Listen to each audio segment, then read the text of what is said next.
College basketball experience preview and picks episode for Saturday, November 15th the Sports Gambling Podcast Network is brought to you by Underdog Fantasy. Underdog is hooking up new customers. Yes, play $5. Get $100 in bonus funds when you sign up with our promo code. That is TCE SGPN. So do that. And remember, as always, folks, to let it ride.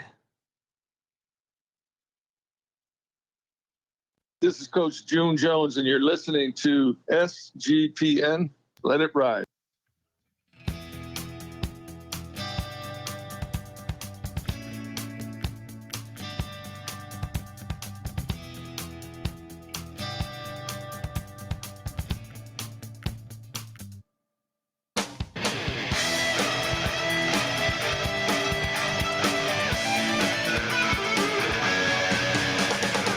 Yes. Woo! Welcome to the college basketball experience.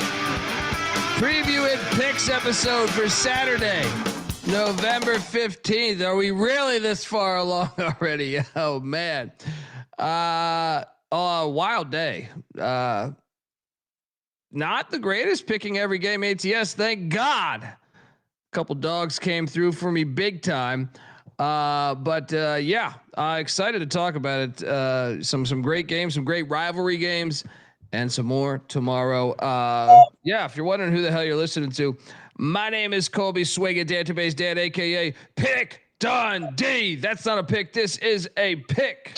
He was raised in the land down under, where a man thinks on his feet, speaks with his fists, and lives by his wits. When Dundee happened, he was a superstar. And you're nothing but a chameleon, lemon-headed, coward, terrorist pussy. And I'm after you, buddy. You're going to pay for it. Good night. All right. Got one game left, still going on. Definitely not going to hit that, but I still think if my math is correct, if I don't hit that, still be up $375 for the day. All right. I am joined by my co-host. He is also the host of the college football experience, and you might have saw him shit hammered at where was that last night? Yeah, Slippery Pete's. I don't know. Some dive bar over there in Morgantown. Give it up for former staffer at Austin Peay with the Governor, South Carolina with the Gamecocks, and West Virginia with the Mountaineers, Ryan McIntyre, aka Monette Lawn Mac. What's up, man? What's up, man? Yeah, today was a survive in advance type of day. All the bad beats that we're gonna get into, but to be right there at a 500 day, I'll take that with all this bullshit that happened. So, cheers, everybody! Welcome to the experience. Mac tonight. Come on, make it Mac tonight. I'm almost out of tequila, which sucks. I am joined by third person in the group here, host of the college baseball experience, always serving high heat over there. He's also got the college hockey experience slap shotting your way into your fucking bank accounts. If you're listening, give it up for the great Noah Bieniek. How are you, buddy?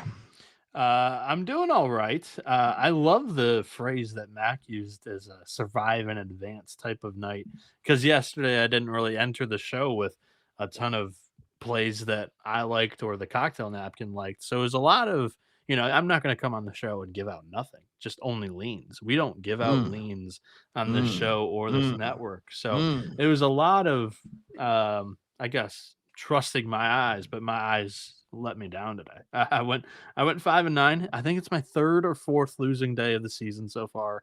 And we're entering day 13, day 12. So not bad. But I would like to have a little bit of a better night than I did.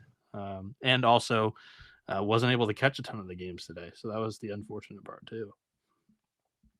I am 10-14 picking betting my favorite plays. But the good news is a couple were some home runs. That's what saved my ass today. But yes, I was before the late night slate. I was convinced I might lose a lot of money tonight, but thankfully, a couple programs really helped us here. Let's just jump into it because we got a big ass show. Started off with a nice one here is our Chips. Won by 23 against Coppin State. This was a triple lock. Sweat free. I hope sweat free for sure. Shout out to whoever in the comments page said, you idiots, Coppin's winning this on the money line. What the fuck are you watching? Is that Larry Stewart's son? What's going on there? I did not watch this game. I wanted to, but life got in the way. Had to take my son, get a birthday gift. I'm sitting there, updating the score while we're fucking going through a goddamn store. Why aren't you paying attention, honey? I don't know. I'm just trying to see about this chip score. Yeah. All right. Anyone get eyes on this one? Yeah. So right after, what time we get done with the show last night? 4-ish. So 5, I think. Yeah. My wife was bitching at me for it being 5 a.m. Yeah. Yeah. I think it was 5. I had to hit the road from Morgantown at 6. So I got 1 hour of sleep. I pulled in to my spot in Richmond about 10 a.m. and had to do a couple things. And then next thing you know, I was like, oh shit, this chip game is. I watched the first 4 minutes, and I'm not going to lie, I fucking passed the fuck out for an hour. Woke up, and I saw they're up 20. I said, Chippewas, baby. So let's go. I don't have any analysis. I was not grinding trying to watch this game. I'm just glad I made the 4-hour drive after celebrating the brawl all night. I want to shout out Christopher for $100 for Clemson, which I wasn't including football because in football, Mac won the luckiest lock battle ever against me. Dabo. Unbelievable. Fucking extra point hits the upright. 3 other missed field goals, 4 other missed field. I don't even remember. They tried multiple kickers. It was just Dabo's expertise. Good God. Voodoo. So fucking lucky. Unfucking believable. But so great to be for the ACC there. I guess Louisville has been disqualified. I think. I mean, watch a 3-loss team get in there now. If you're Miami watching that, I guess you're like, oh fuck, we need them to win out. I wish Clemson still had like a path. Imagine if like a 7-5 Clemson could have gotten the playoff, like on some tiebreaker bullshit. With a loss to Syracuse, the worst team in the conference, maybe. I guess. The backup quarterback. Yeah. Oh man, we hit that. Let's go. Shout out. Thanks for that donation. Next up, I ate shit on this one. Bad play. You guys were on the right side of this one. Well, I mean, that fucking asshole who can score 1,000 points. He did it. He was the leading scorer today. I'm talking about Blaine. What's his first name? Blaine's the first name. For Lindenwood? No, it's his last name. I thought Blaine, right? No, from Charleston. Yeah, Southern. you're right. Bryson Blaine. Yeah. Oh, yeah. The kid had like 42 the other night. Yeah, regression came. He's fucking chocolate stained Blaine's. Chocolate stained Blaine. He's not Luka Doncic or whatever. Me personally, I would love if regression was 22 points in a D1 college basketball game going 5 for 12 from 3. Dude, he had a great. I mean, look, I don't want to shit on the guy. He went 22.6 boards, 5 assists, 3 steals. That would be incredible as a regression game. Well, I'm not gonna lie. I would never brag about my stats if I lost to Lindenwood. So those stats are relevant. That's where it is. Those stats, you can throw that shit out the fucking window. You lost to me. I would take those stats any day. I mean, yeah, maybe the fat chick down the street will listen. Do you ever? I was the worst rec basketball shooter ever. I was just worried about there's a guy named Patty C. Look, there's a Shawn Marion push shot. I watched this whole game right here, and you guys hit on this. I didn't bet this game, but this. I mean, IUPUI was the better team, but it did get dicey. It got down to, I mean, this was like a 2-point game with, 30 seconds left? Did we pick this at 6.5 last night? Yeah. They won out. IU Indy covered. No, they were a dog. No, they won outright. They were the dog. Oh, yeah. I was on EMU. That's why. He sounds like me on the FCS show today, where I was kept getting confused who was favored. Yeah, I was on EMU, so I was wrong.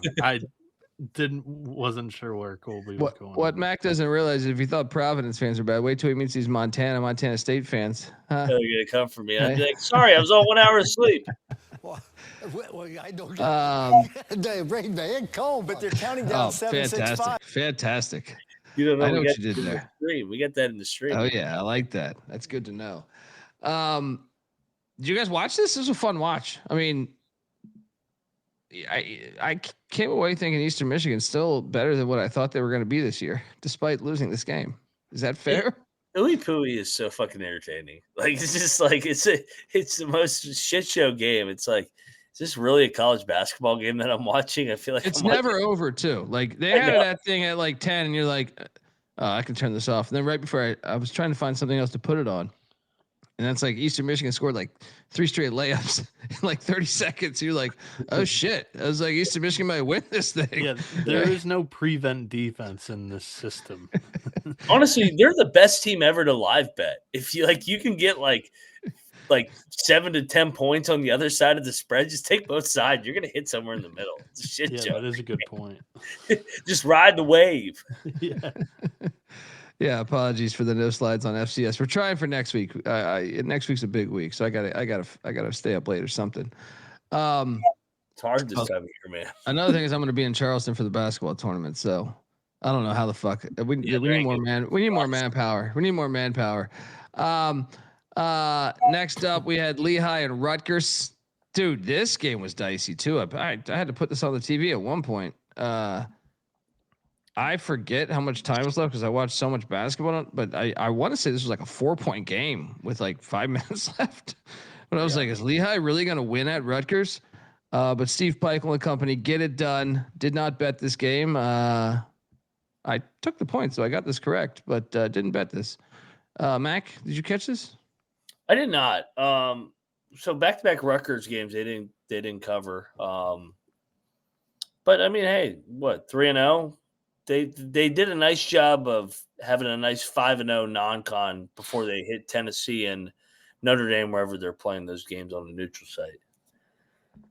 Yeah. Bieniek, your thoughts on your Big Ten Scarlet Knights there? I picked Lehigh. Didn't catch any of this. Barely score watched it as well. But yeah, that was pretty comfortable for the Skyhawks. So I think Rutgers will be fine, and it's like a normal Peichel team. They're not really a team that's going to blow out a lot of these guys, but against like upper tier competition, they'll be able to muck that game up and keep it close. That's just kind of the identity of the roster. Shout out to Pure Ruckus. There we go. Hey, DM me on Twitter. We're always looking for manpower. He has. Has he? Fuck. Yes. That's why I need more manpower. I'm gonna have people answer my tweets soon enough. All right. My shit's gonna look like Magic Johnson's Twitter. Wow. Nice win. Magic Johnson's Twitter is great. East Carolina won by 4 today. I feel like it's got to be run by his 10-year-old son. What was the last one he did? It was about the Dodgers, I think.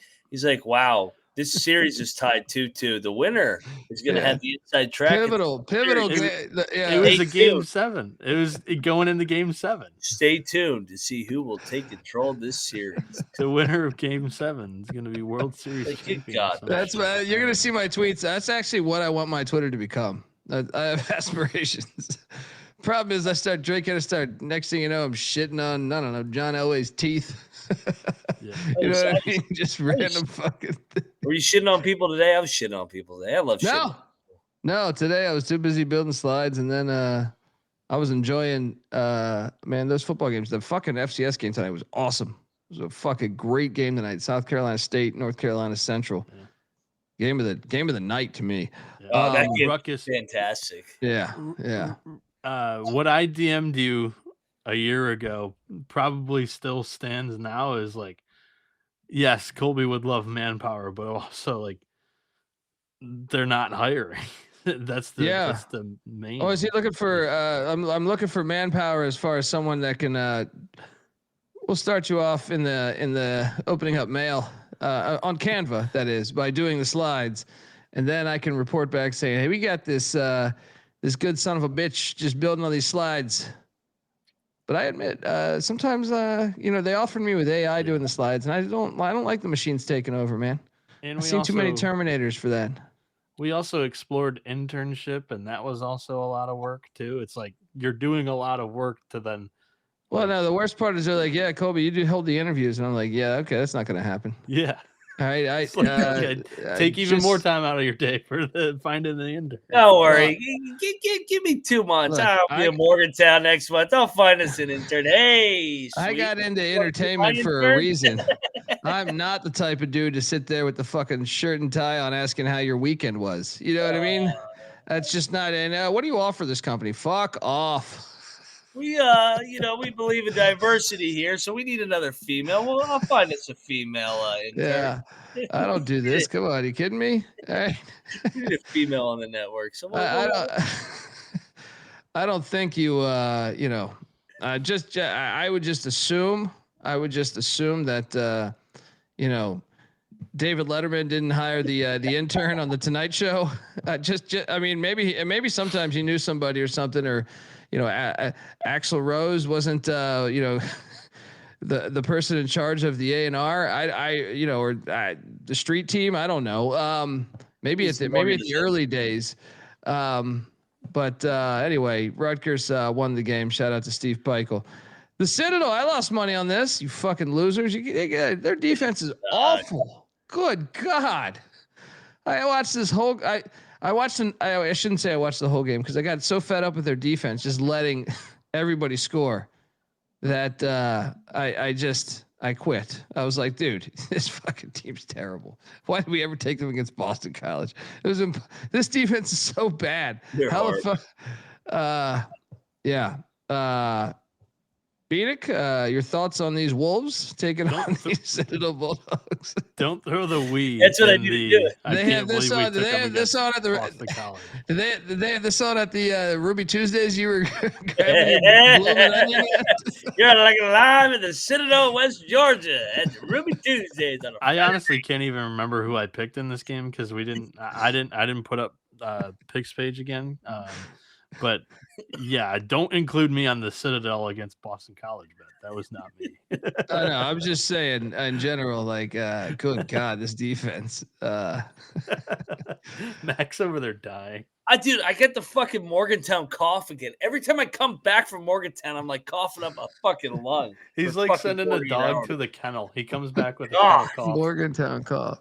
That's from going to Steve's Tacos and trusting that's I'm actually carne asada. Hey, Max, you want to be our intern? I'll pay for your. Here's your problem, buddy. Is you need to actually ask Steve. Hey, you want free margaritas on Taco Tuesday? I got you, girl. No, it's not the girl. You got to go to Steve. You got to go walk into Steve's Tacos and say, "Is Steve here?" Right? Then, which he's probably not, or if he is, he's huffing paint and behind the joint. But then, he might be interested in this.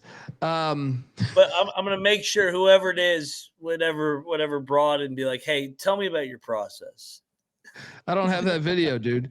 I don't have that shit on basketball. I know. I just see the chat going off about the process, and I just laughed my ass off. Ike in the chat.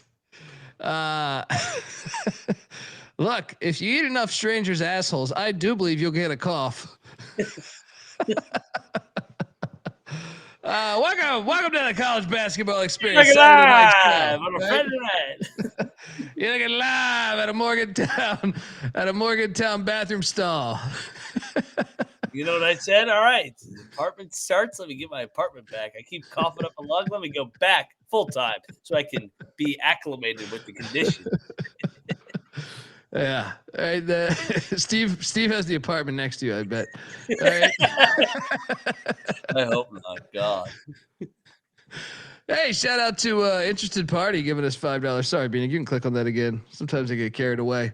I'm having a problem accessing the picks on the picks page. Has the site been? What? No. So you just got to click pass on the. It'll ask you to subscribe. If you do not choose to subscribe or download the SGPN app, you could still view the picks for free. You just gotta hit like no or X out on the blocker there. Then it opens up all the picks. Yeah.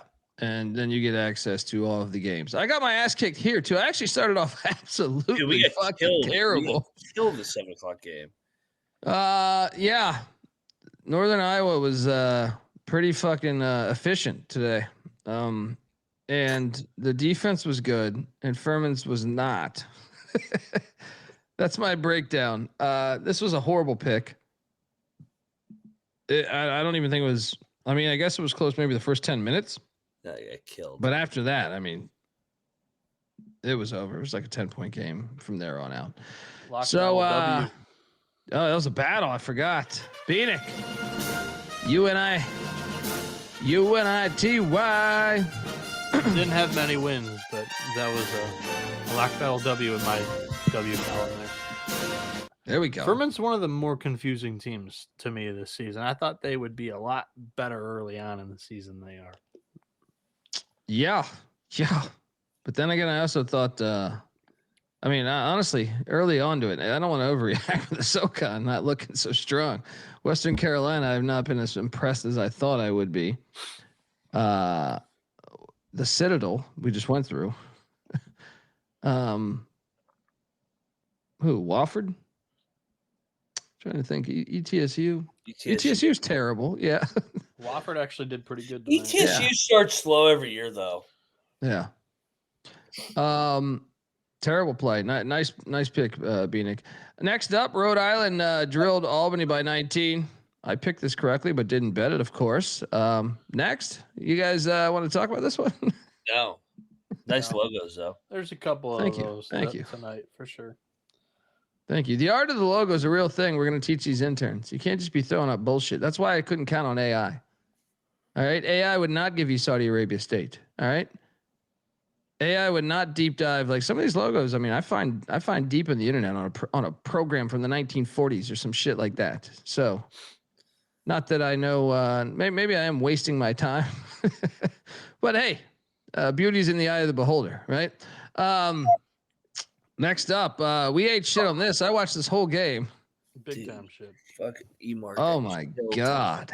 You know what we should have factored in? Oh no, never mind. I don't know. It's just, I think I talked about it actually. That place pretty lit. For South Carolina State too. That place was on fire. I was like, God. I think I mentioned it last night, but I was like, whatever. It's a big number, in-state battle. So, terrible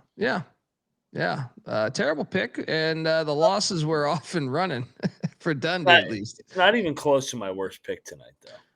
I have one pick that like maybe might be the worst play I've ever played in the history of this show.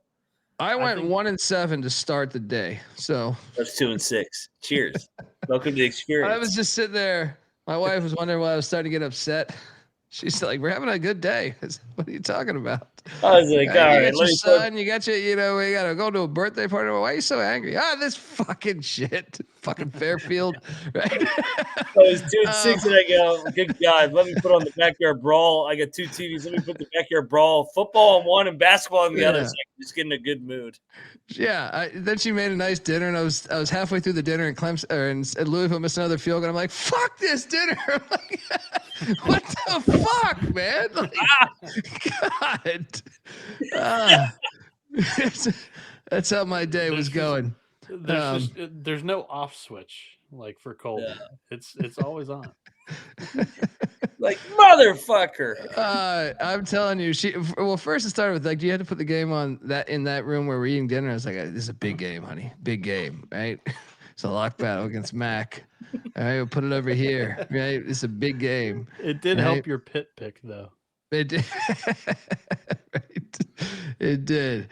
So that was a terrible. Don't worry, pick honey. here. It helps us out in the long run. It'll help even more later. Colby's wife gets it. She tuned into the backyard brawl football for like 5 seconds, and she was hooked. And she goes, "Whoa, these two teams hate each other." You're like, "Yeah, my co-host is in there, fucking 77 beers deep, fucking yelling, eat shit pit." She likes. I mean, she's from Columbia. Like, you miss a goal, you die. You know what I mean? Like, it's that's how it is down there. The hatred in that game. It's good. Stonehill Fairfield. Guess what? We pissed away more money. because Fairfield won an overtime 73-71. Fucking bunch of cunts. Fuck them. I hate that. What the hell is this nonsense? Terrible play. I think that was me and Maclock. You didn't get down on this, did you, Bieniek? I was this was a triple lock. Good. I get to shit on you guys too, because at this point, I think it was. You can't win. Then Iona. I picked Iona, and I believe they did not cover. I did not bet them. They were laying 5.5. They won by 5. So yeah. Okay. Still a nice win. Iona's. Are they ahead of schedule, guys? Well, they invested a lot of money in the program. I'm intrigued. Their roster's good, man. Yeah. They got good players. Yeah. I got to pay attention to them a little bit more in the coming weeks. Gary Oat. He's a Chris Mooney guy. Oh, there we go. Mooney and NBA guy. Yep. Okay. What a random mix that is. Yeah. Mooney and NBA. So Duke covered. Dude, they were down like 15 early. I was alerted on my group text with a bunch of my friends because NC Nick is also on that Duke is perfect ATS so far. That's pretty shocking. I don't think they covered the closing line though. They didn't cover the closers. It's 37.5, I thought. I thought it closed at 38.5. Oh, maybe. I mean, either way, it was right on the number. Yeah. Only because there's a tweet going out there that it closed 38.5, and the referee goes up to the Duke players and is like, stop right here to end the game. And it was like, wait. Well, why is he's dribbling out the clock? Why does he have to stop? If I can find that clip, it was a little sketchy because the number was 38.5. Didn't we talk about this shit hammered drunk one time last year? It's like, you could fund a lot. You could fund a war through betting, deep in the ranks of college hoops. Shout out to MJ9ECL. The same number as my license plate. Look, boys, I'm sick as hell and been on a terrible stretch. Thanks for doing the show. Takes my mind off a lot of bad things for a few hours. Appreciate you guys. Hey man, I'm wishing you the best, man. I hope you get back to being healthy and the terrible stretch. Is that gambling or is that just sick as hell? Like you keep being sick. Either way, I hope good things happen to you. I hope you get, all good things going in the right direction in your life, brother. Hit me up too.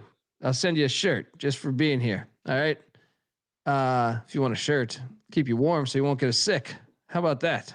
All right. But no, I honestly, hit me up, man. We'll send you a shirt, man. Hope you're doing good, man, and wish you the best. And let us know if there's anything else we could do, man. All right. Daniel, we'll wait till the Duke hits the road at some other place than Army to answer that question. I have this clip. I want to show this to you. This is sketchy if the number was 38.5. You have the clip of the Duke game? Yeah. Yeah. There we go. How do I share the screen? This fucking technology shit. Here we go. 20 seconds left. What's he doing? What's this guy doing? That audio. Why is he what's he doing? What is that? That is weird. So if you watch, he's down here. Yeah. And then what's he doing? Why is he walking over there? It's He almost also like was looking to his left there too. Yeah. Who's the guy in the white jacket there? Go back to the very beginning. Yeah, that guy right there. Yeah, watch him. It's like he's looking at the guy in the white jacket. No? Am I full of shit? Maybe a little bit. No, I think he's This looking guy's on beyond edge, that. though. Look at him. Yeah. That's I think he's weird. looking beyond that guy. Why is he standing in between the two guys? Yeah, that's weird. With 7 seconds left, what are you doing? Dude, that's weird. Send me that. Send me that. We're going to use that business card tonight. Yeah. I'm telling you, you gotta watch out for that shit. That's fucking weird. Let's Why go. did the referee walk out and say, no, hey, slow down like he's John Shire. Slow down the tempo. What was the total on that game, too? That's exactly on the number, too, dude. That's incredible. Dude, yeah. 38 and a half. I'm telling you, close 38 and a half. The total was 163 and a half. No, it wasn't. Yeah, it was. Holy shit. Yeah, we have an investigation here, guys. Who's that referee? Yeah, who's that? Yeah. We got to clip this, too. Who's Let's fucking put this thing out, because what the fuck is this, man? Fucking cheated motherfucker. Who is that guy? Something's up there. Something's definitely up there. Yeah, you can't just do that. Yeah. All right. We got number one. Yep. We got number one. We one. made it 12 days into the season. I knew. Look. Dude, that's weird. I warned them that I was going to do this. Now, here's the thing. He might write back to me, saying this might not be pertaining to this, the conference that was affiliated to where I was at, but I still think he might be able to get me in touch with the right people. But we'll see. Yeah, because I mean that's not normal behavior. No referee does. The fucking game is on, dude. Get the fuck out of the way. What is he doing? Yeah, like not even Teddy Valen, not even TV Teddy would do that. Yeah, we got to clip that. What did this line close at? You sure it was 38 and a half? 30 and I see it now. 38 and a half is what it closed. 38 and a half, and the total's 163 and a half, and it's 100 to 62. Where did it close 38 and a half? I'm seeing that everywhere. That was part of the tweet that was tweeted out. No, I see it right. Like I see the closing odds. To give you look, closing odds. Yeah. 38 and a half, 163 and a half. Yeah, my app that I'm looking at is wrong, and then where I'm able to look whether at it's odds whether it's the closing line or the closing total, it's still like, what are you doing, dude? Yeah. How does that not get flagged? How the fuck does that not get flagged? Yeah, that's some corrupt shit right there, man. You gotta watch out. He's funding a war over there. Yeah. All right, let's go. Next up. Actually, wait, before I do that, I want to let you know that the college basketball experience is part of the Sports Gambling Podcast Network, and we have a series of shows that are available on the SGPN feed and at Sports Gambling at SGPN. So I host the CFL Gambling Podcast as well, home of the Huge Tits Parlay, the originators of the Huge Tits Parlay. We got the Grey Cup this weekend, this Sunday. We have an episode out breaking down everything DFS from our DFS lineups for that, but also sides, totals, player props, first touchdown, MVP, all that stuff available. CFL Gambling Podcast. You might not even fucking like the CFL, but why not? Why not jump in on the action? Another reason why you probably want to subscribe is because in the summer months, college baseball ends in late June, early July, and you're just sitting there like, fuck, man, all I got is MLB, right? There's some other action out there, and that is the CFL.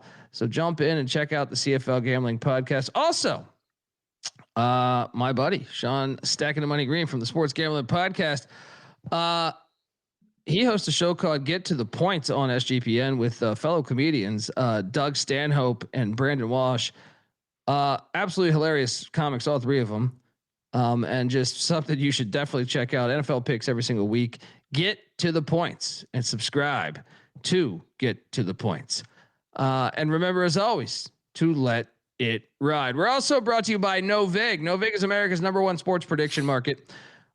With Novig, you're getting the best prices. Novig's available in 35 plus different states. Download the Novig app and get $50 when you spend $5 if you use our promo code SGPN. So get in on the action with Novig, promo code SGPN. And we're also brought to you by Underdog Fantasy. Yes, Underdog's got a brand new offer for new customers. Play $5, get $100 in bonus funds when you sign up with our promo code TCESGPN. Underdog is your home for pick'em entries. You can win up to 5,000 times the amount of money you enter. So check it out. Underdog Fantasy, promo code TCESGPN. All right, we are back. And we will be talking about Norfolk State Towson. because I believe Towson covered by 0.5 point. Didn't bet this. Wait, what? Wait, this didn't close at. Damn, what was the line moving on this? I'm seeing 13.5. Yeah, skyrocketed. Wow. I once attended a rigged Norfolk State game last year.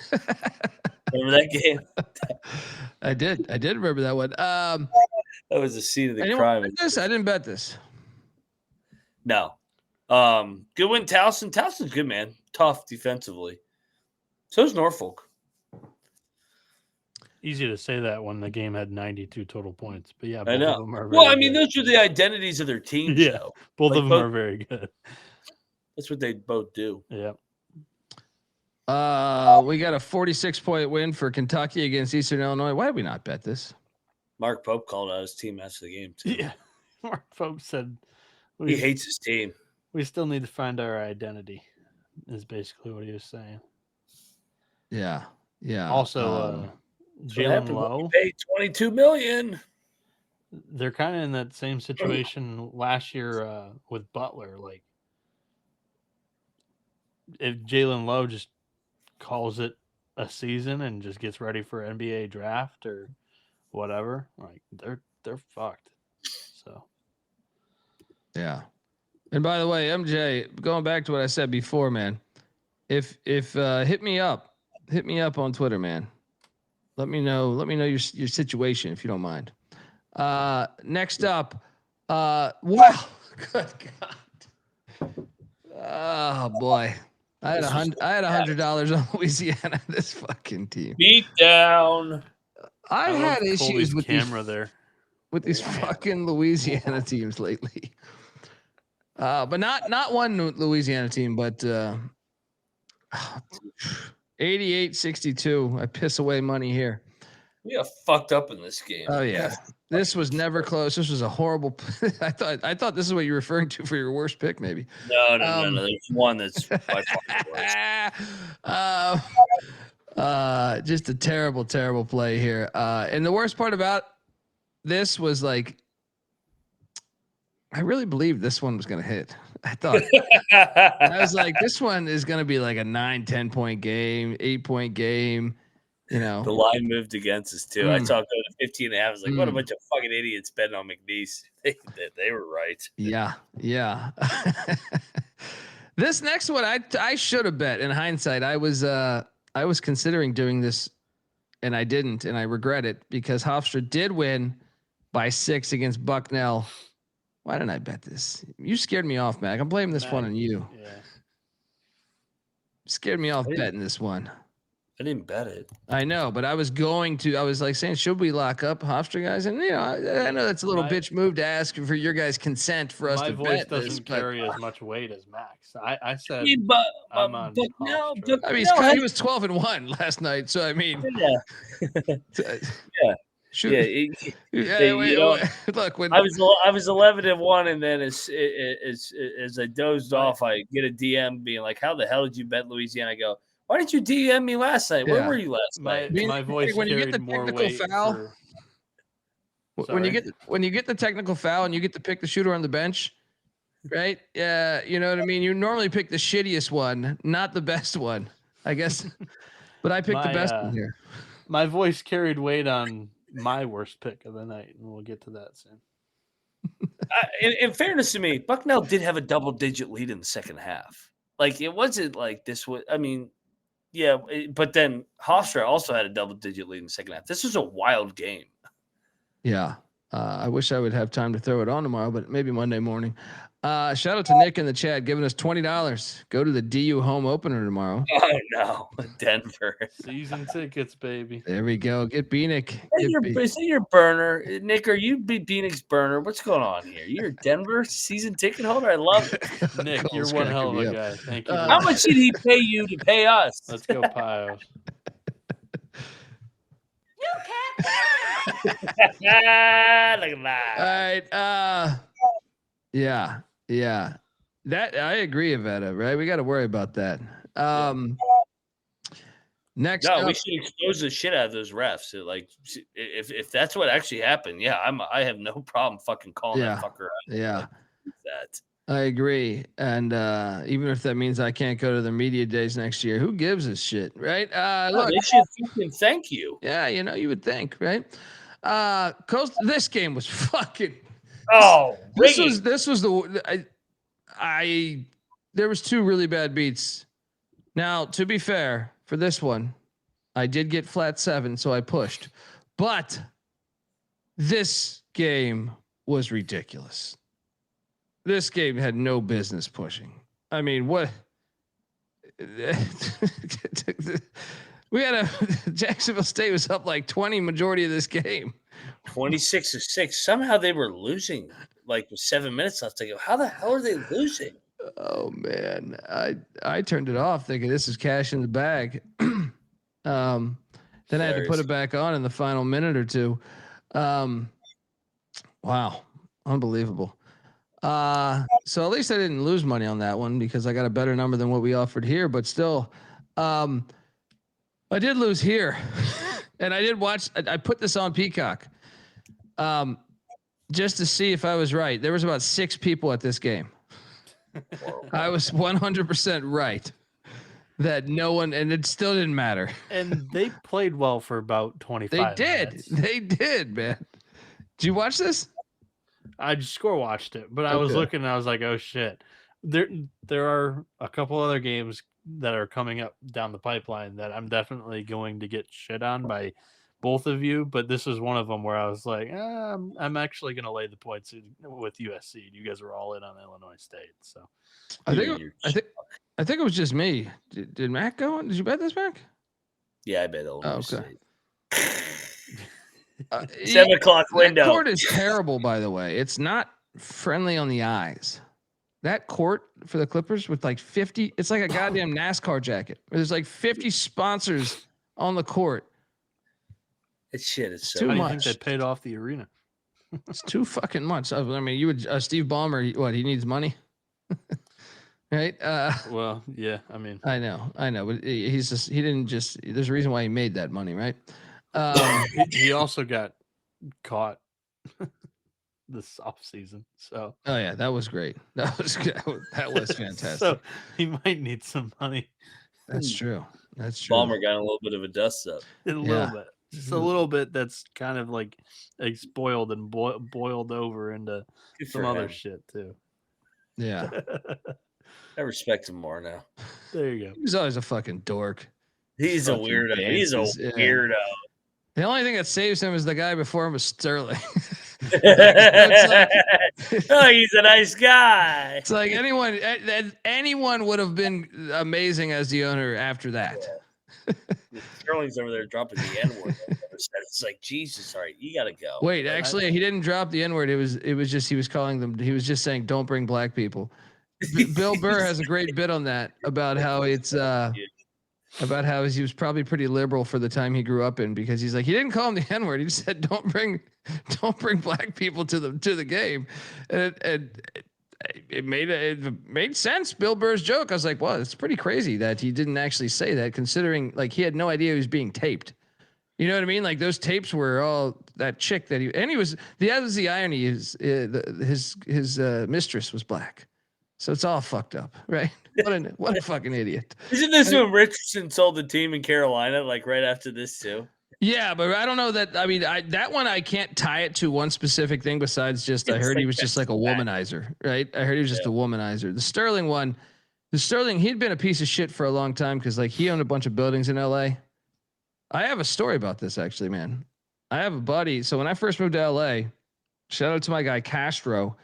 When I first moved to LA, I didn't have a job and I was just struggling, and I needed to like work. I was like, man, all my savings that I saved for this are gone. Part of me because I was having a blast, but also I was like, wait a second. I thought I was going to get a job like in the first month or two, and I was like, it's not working out that way.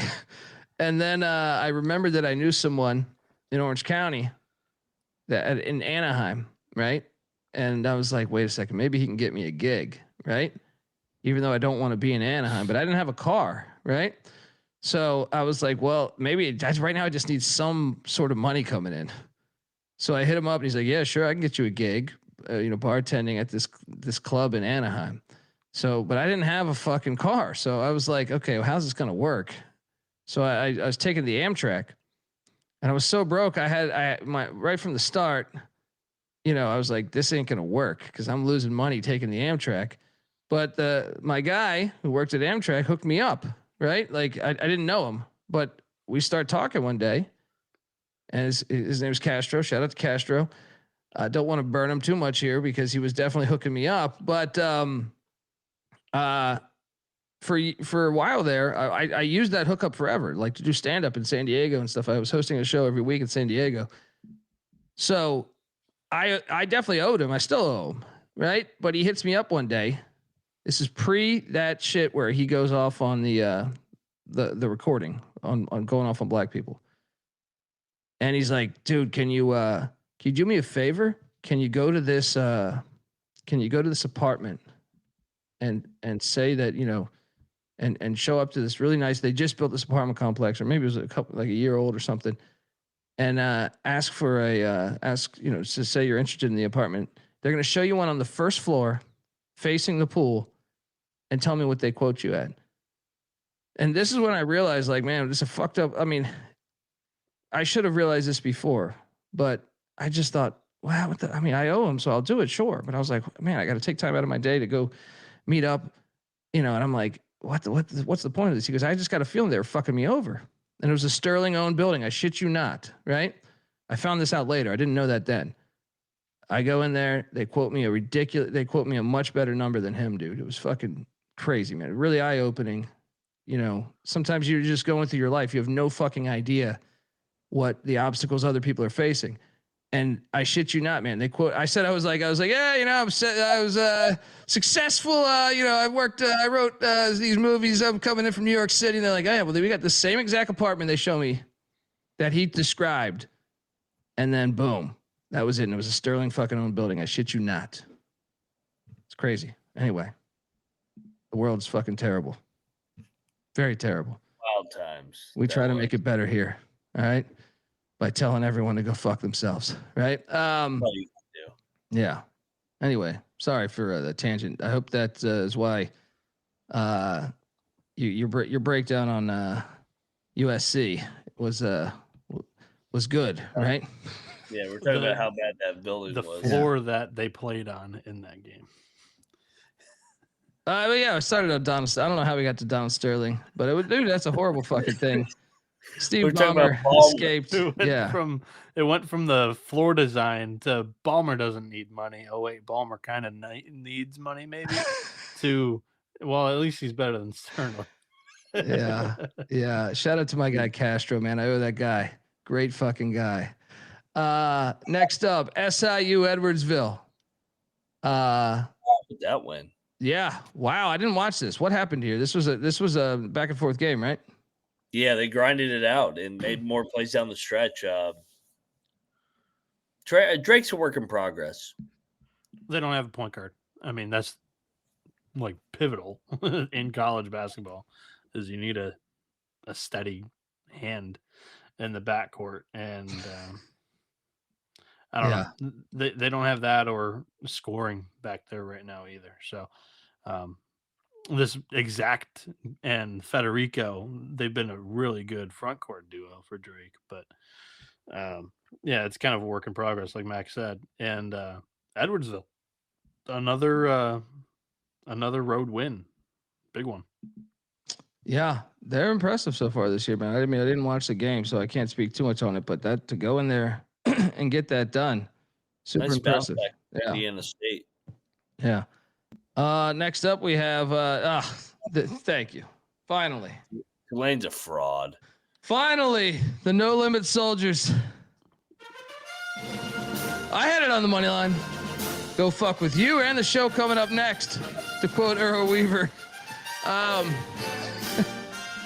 This I needed it so bad. I was in the desert. I was dying, and then my horse shows up with a canteen. It says, Dundee, you're fine. Drink some of this water, you pile of shit. Tell me you guys took this, right? I don't remember what we did last night. Oh, Yep. The Privateers, baby. Dude, how about the freaking first month they've had or first couple weeks? Win a bye game at TCU, win a bye game at Tulane. Hello. If you can run an independent record label, you can run a lot of things, I think. I honestly believe that. And Master P is a guy that probably watched ball his whole, I don't know him. I would imagine he watched ball his whole life. Watch out. He's got money too. He knows how to make money too. So watch out. I love it. This is great. This is an awesome story for the sport. Isn't it kind of crazy what happens when your team's not on the take? Well, so yeah, that too. Yeah. I picked Tulane. I didn't bet this, but another hat tip to New Orleans. They had that who's the guard that was just money for them. Buckley? I didn't watch this game too much. Hold on. You talking tonight? No, like this so far this season. Colton Benson. So he's been in double figures every single night so far this season, and he's shooting 44% from 3. He's 14 of 32 so far this season. Tonight he was 8 of 12. I thought you were talking about the guard Buckley that balled out 15 points, 5 boards, 12 assists, 1 steal. Dog. I just saw Colton Benson's line on the season so far tonight. I think it was on Twitter. So. Yeah, I know, Christopher. I know he played he tried out for the Raptors and the Hornets, and then I know he was at Houston on a basketball scholarship. You go to Houston on a basketball scholarship, you could play, and I know that was a shittier era for Houston, but still, whatever. Yeah. Shout out to that. That saved my ass. Tonight. This one did not. I was thinking about this, watching this and the Michigan TCU game. I'm like, this shit. I spotted both those phony ass lines, and I at least I had the decency to not bet the Michigan TCU game. This one I was like, I gotta go in. Do I think it was a phony game?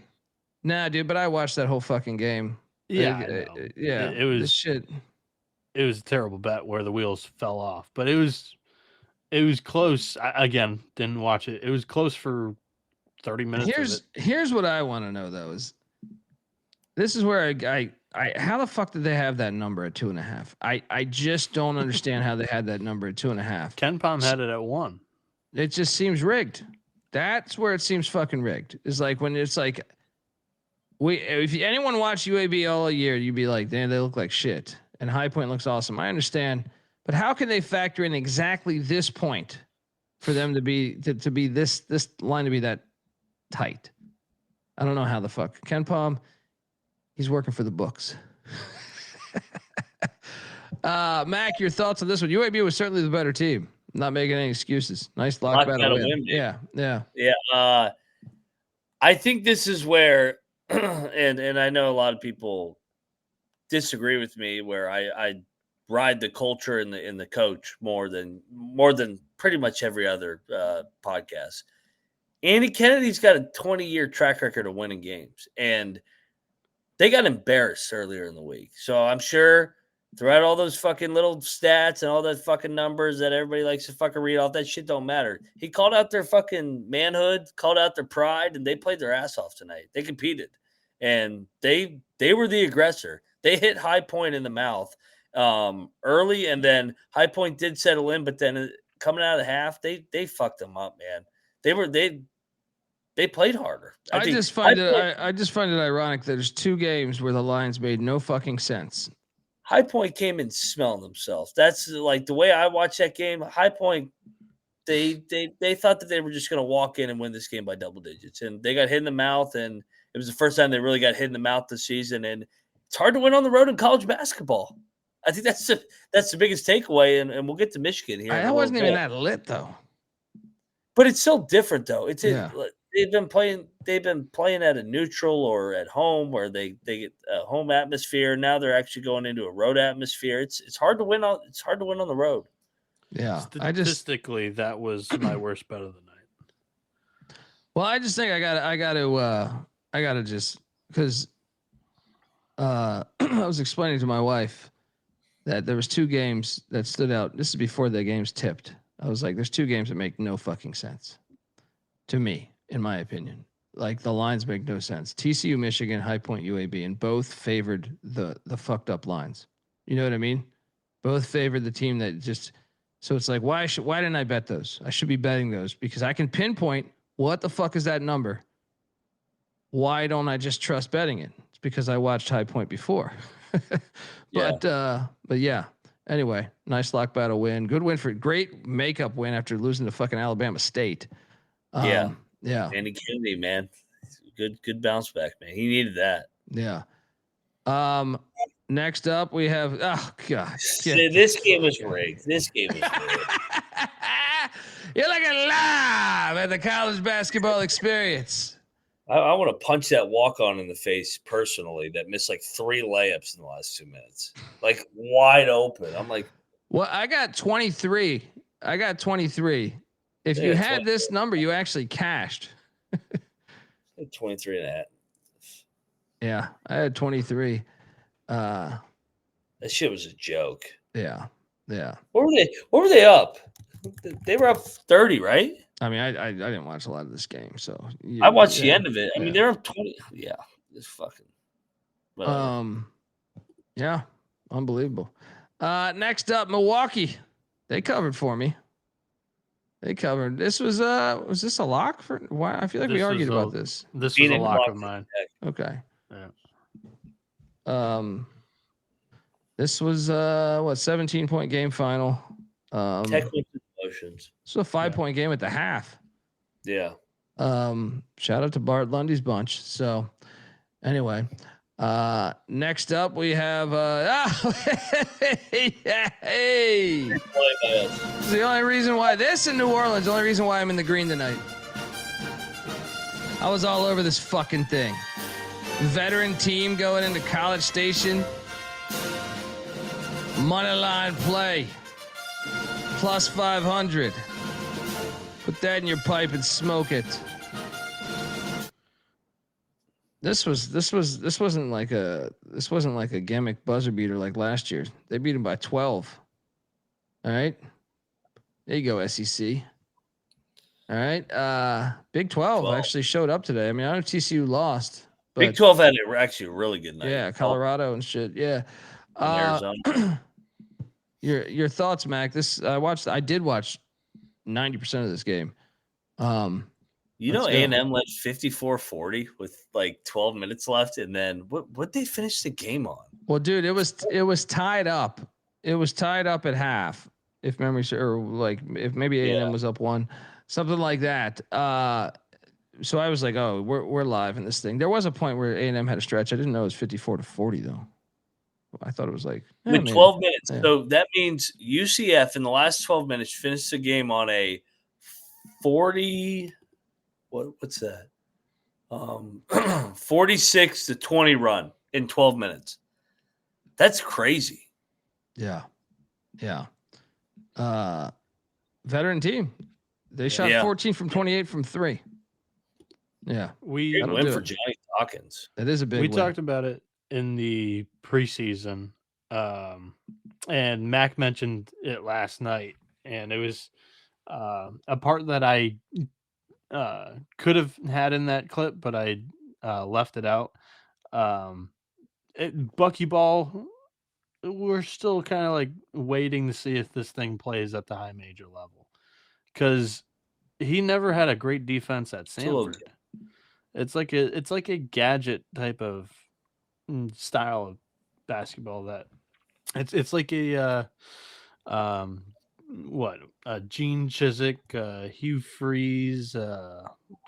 I'm not ripping on Auburn gimmick shit. I know what but it doesn't quite fly at the high majors. But and you're a Florida it'll fan pop too? up every now and then. Sorry, what'd you say?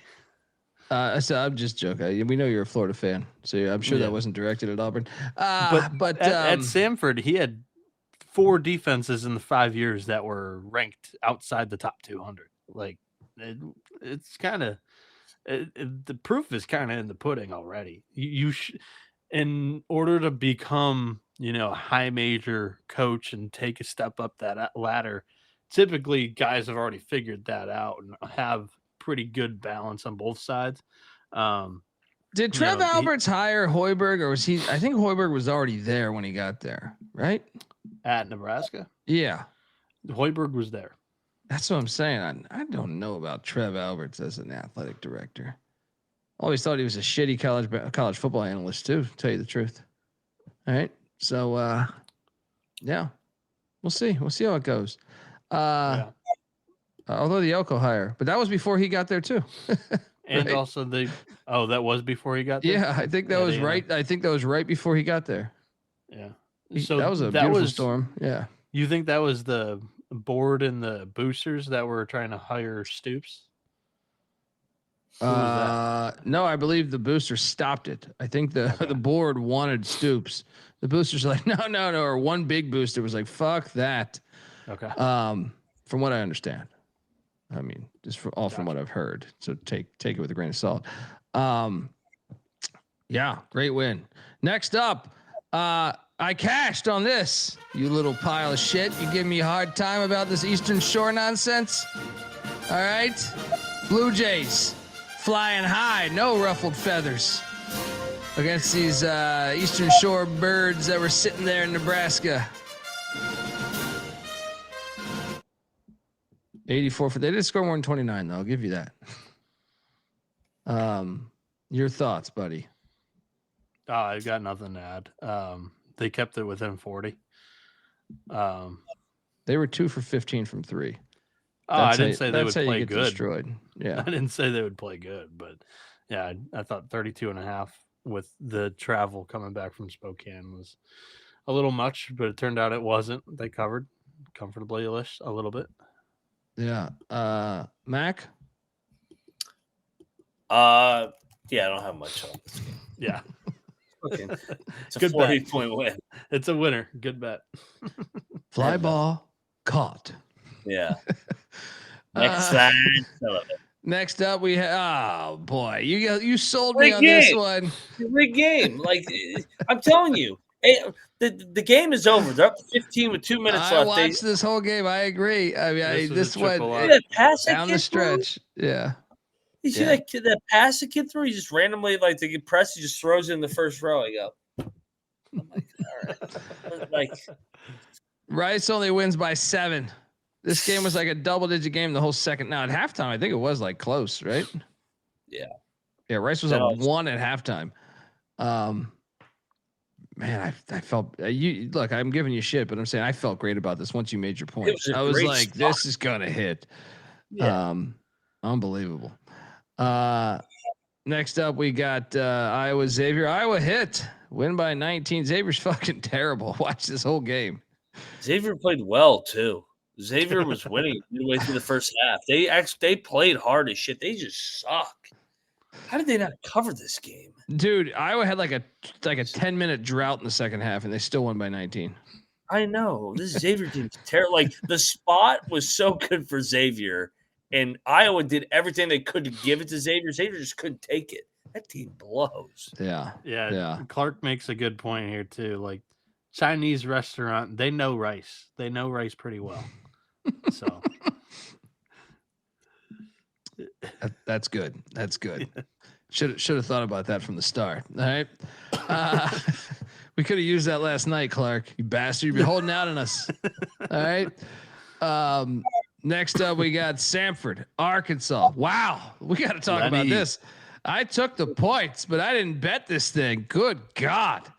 What was Cal doing? 79-75. Arkansas survives. I mean, they did have a double-digit lead at one point, but it was never like more than like, I don't know, 13, 14, I feel like, maybe 15.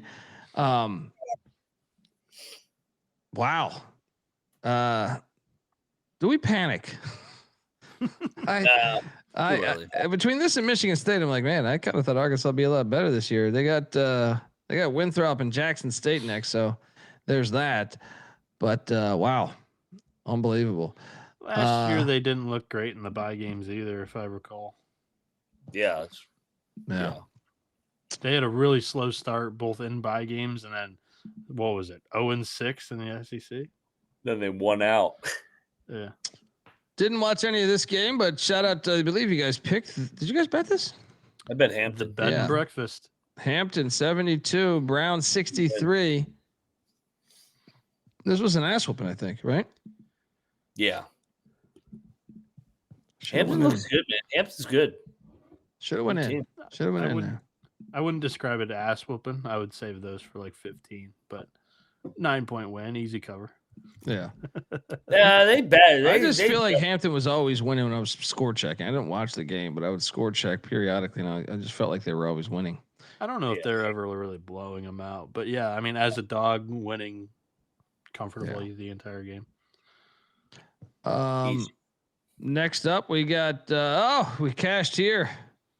DePaul. Now, to be fair, I did have $50 on the money line, so that didn't hit. But I did take the 5.5 to cover my ass. Look at that.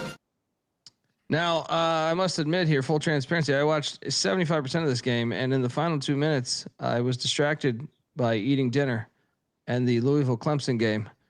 So, what the fuck happened the final 2 minutes here? Tie game. Northwestern misses a shot. They get an offensive rebound, and the DePaul guy fouls him for whatever reason. Tie game. I was like, oh my God. And then DePaul almost hit a Hail Mary at the end. I mean, he almost hit that thing from 35 feet. It would have been electric. But yeah, DePaul was the right side. This game was literally back and forth, played between 5 points each way.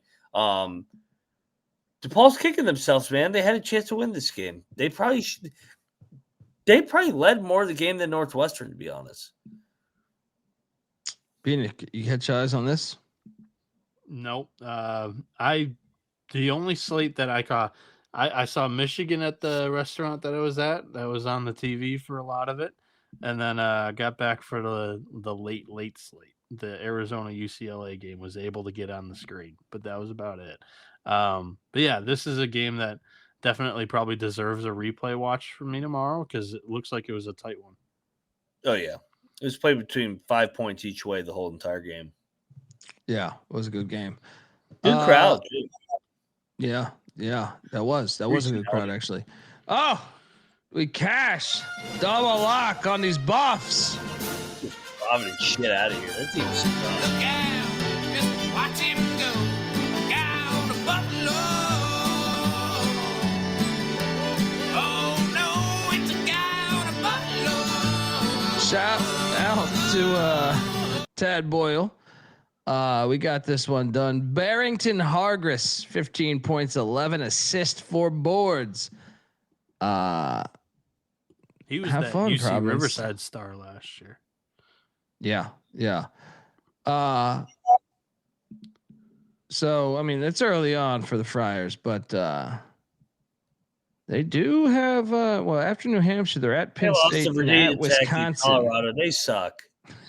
I think They Virginia Tech's fucking good, suck. but, Fuck you, Providence. You guys Yeah. fucking suck. Kiss my ass. but meanwhile, let's talk about my Buffs because they're undefeated. All right, what are they? 3-0. I mean, the biggest winner of the night, the top half of the Big 12, because the bottom half of the Big 12 had a night. 5-0 ATS. I mean, the only losses were TCU taking Michigan to the wire, and then Arizona State, who looked the part a little bit to a certain degree against Gonzaga, but Colorado takes care of business. UCF wins on the money line at Texas A&M. There's a huge dog. Yeah, there was one more. Well, Arizona. Yeah, I was about to say you also had K-State last night escaped they almost lost to Cal, but they got that win. Yeah, shout out to the Buffs, man. Yeah, for coming through for us. I was score watching this one a little bit. It was tight through the first half, right? And then this was Mac drilled it with the altitude play that I was pushing back on last night. Friars fell apart in the second half against, I would call Colorado. They have a little bit less talent than the Friars, but had that extra burst. How about this? The Buffs out rebounded Providence 43-32. That will do it right there. Yes, that sir. and also Providence. They didn't shoot the greatest percentage from 3 there. But Who's gonna be the next coach of Providence? We're gonna start that one here soon. Mac's just gonna push it in a little bit, maybe twist it. Dude, you can't like they have all right. They're 2-2. They have wins over Holy Cross and Penn, and they have like their only games they've played. well, they got New Hampshire on deck. He'll get a third win to get the fans Yep, excited. and then they'll again. lose to Penn State, and then they'll lose to Wisconsin, and then Yeah. they'll beat Fairleigh Dickinson, and they'll be like, "Hey, we're 4-4." Yeah, you're right though. You're right. You got to think it's going to start to heat up this year, especially knowing that these schools with the rev share. Yeah, You know, you got to think. So I hope they lose the game. It's great. next up, Tarleton covered against Baylor. I did take the points here, but did not bet this. Good to know I was on the right side of this. Baylor kind of played with their food, guys, right? And how about the dude for Tarleton went for like 45? Oh my god! What's my guy's name? What did he do? It's Dior Johnson. It was Dior Johnson. Oh. Yeah. No shit. See what happens when you play him 30 minutes a game. That's why we needed it. This mother. What bet did we lose where he played 1 Dude, minute? He played 1 minute in that LSU game. We would have hit. We would have hit if we had that shit. He also played only like 1 minute against Corpus Christi and then some other team too. Like after the opening game where he looked like, I think it was a silent like type of suspension or something stupid, which I'm not putting it past Dior Johnson at all. Next up, dude, this game was I lost a shit ton of money here. Fuck Central, man. Dude, at halftime, this is like a 14-point game, and you're like, this is perfect. Then they just get annihilated the second half. That was. I'm done with Central. I lost a lot of money this year on Central. They're like you have UMass. You have UMass. I have Central's a kryptonite of mine. What's UMass ATS? Well, I'm talking like football and basketball. Oh, yeah. Like for the whole package. Yeah, especially football. Central last year was bad too. This is starting to become a trend for Mountain, which is a little scary. Doesn't seem like he's a good portal. I'm not going to overreact against a UNC game, but like there's been a couple of spots this year. They used to not lose these games by 50 though. Yeah, it's fair. But I will say the schedule so far has NC State, Virginia, and North Carolina on it. Well, they also only beat Bluefield State by 15. Okay, but I mean, the only the app game they should have covered. I would say like not as far as like bad beat. Like they should have been more competitive. The other three, it's like they did cover against Virginia. So for whatever that's worth. Next up, we have Georgia Tech. Georgia cashed on this. This game was dicey for a bit. Then Georgia pulled away at 5-minute mark. I want to say Georgia Tech had a lead. They did. Late in the game, like 7 minutes, maybe 7 minutes they had the lead. Talking out of my ass a little bit, but fun game, fun watch. Blue Kane. Got here tonight. 18 points, 5 boards, 2 assists, 2 steals, 1 block. There we go. Nice win for the SEC there. Georgia's an underrated program. They are. I feel like they're just taking care of business, man. Good for Mike White. Yeah, that was a great game, right? That was a fun watch. I would say, just was a fun watch. Georgia Tech played hard as shit. Like Yeah. I'll give them credit. Yeah. They showed up. They didn't back down like a bunch of pussies. Like they competed. They just weren't good enough tonight. Yeah. Bieniek, you want to mention anything about this battle? No, of just Georgia? score watching this one a little bit. I was a little surprised that the Yellow Jackets were winning this game for, some portions of it for sure. I don't know like how much or by how much and when they were leading, but they were definitely in it from start to finish. And that's, I think, 3 of the 4 games that Stoudemire's coached against Mike White. They've all been within 10 points. So that's what I was looking at last night, trying to handicap this game. Yeah, like Gary says, I feel like Georgia Tech does get up for the big spots. It's like the games against Gardner Webb or some shit where they struggle. Next up, Michigan TCU. I did watch this one as well. Nice win for the Wolverines. TCU had this within striking distance, but I do think Michigan was the better team. Still think this was rigged though. Mac, your thoughts? Jamie had those guys ready to play. The crowd was decent tonight too.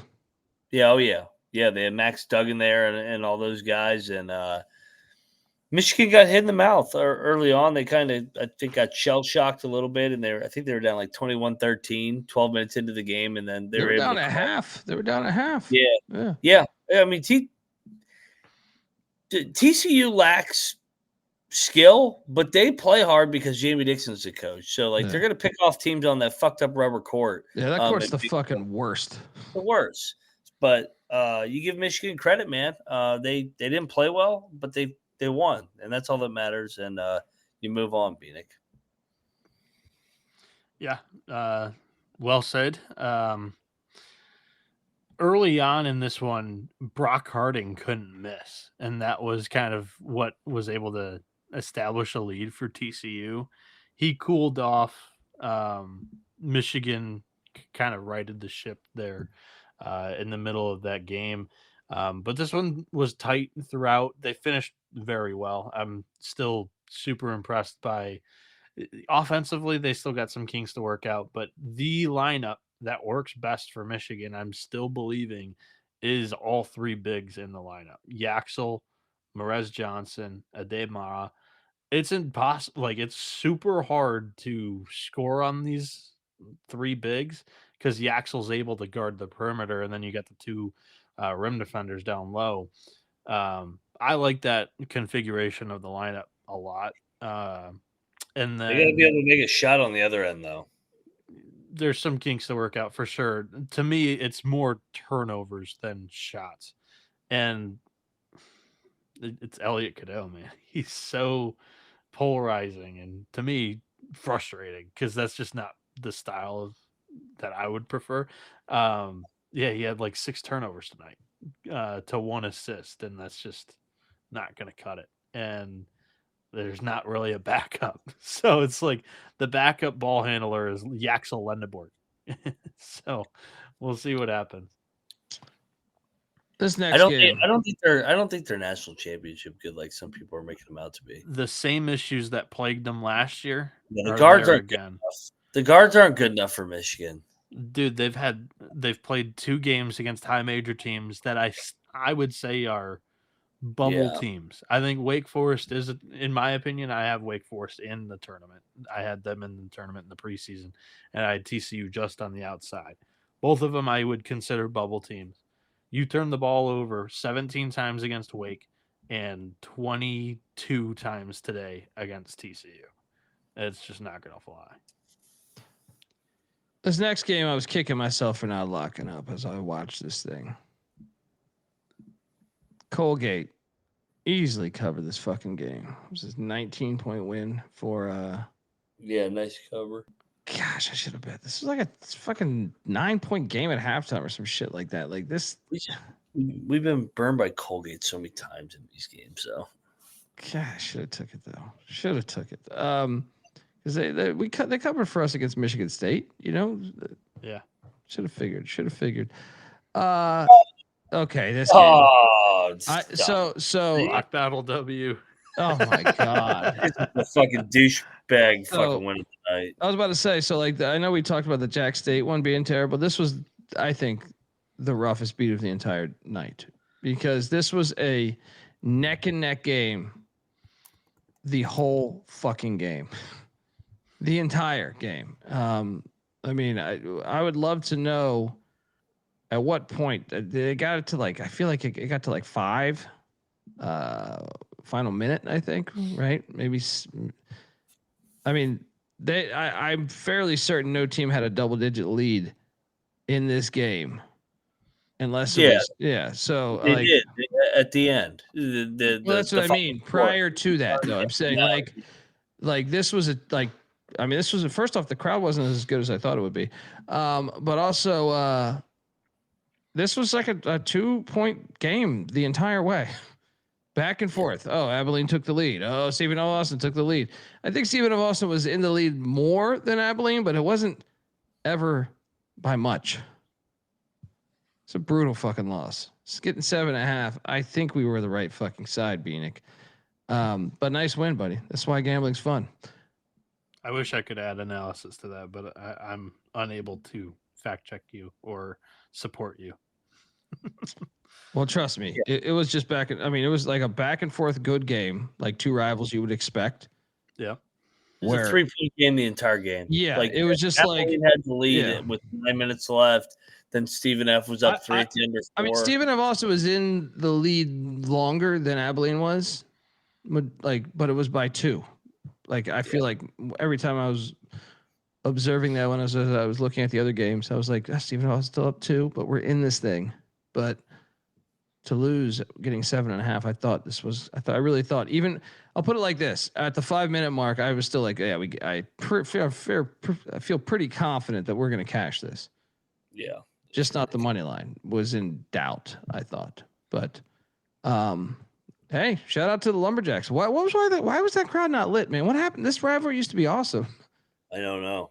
There's nobody. I think that's 2 years in a row where I thought last year we chalked it up for like it being like Thanksgiving or Christmas or something.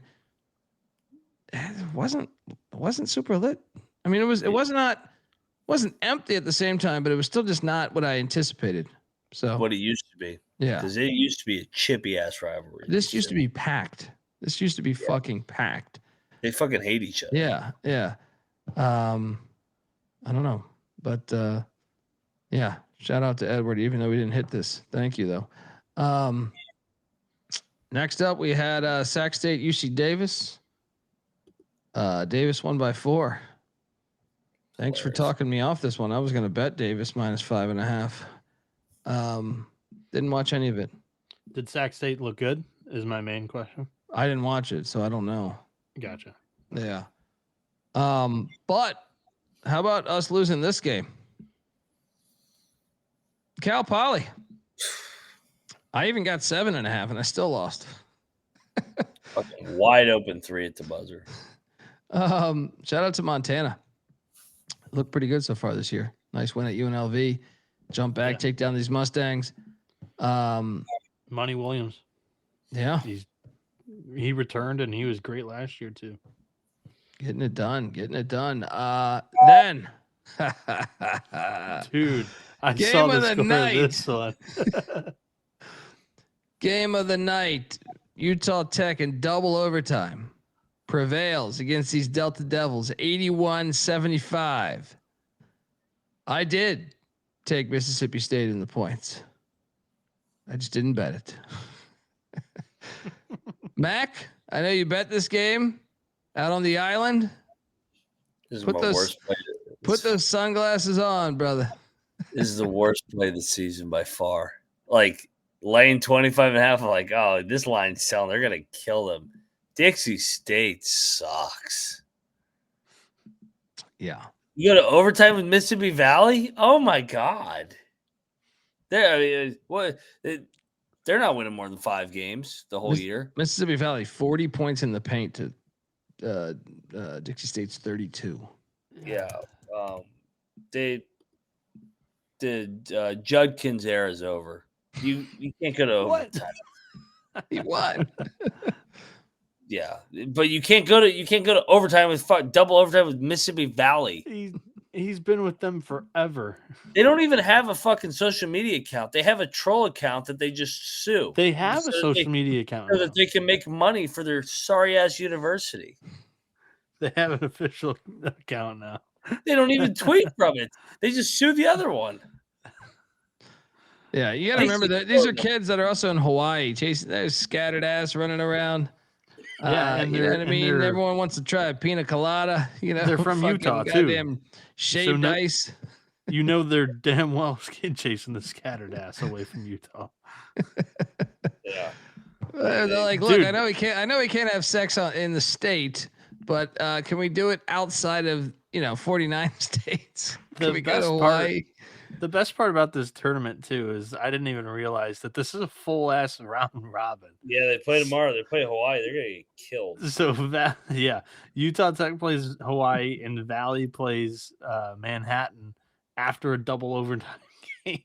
They're gonna get killed. That's so fucking funny. And it kills the net, man. Like you're playing games against the 365 in Ken Palm, and then Utah Tech went to overtime against 365 at Ken Palm, so they're gonna be 300 sure. How's easily.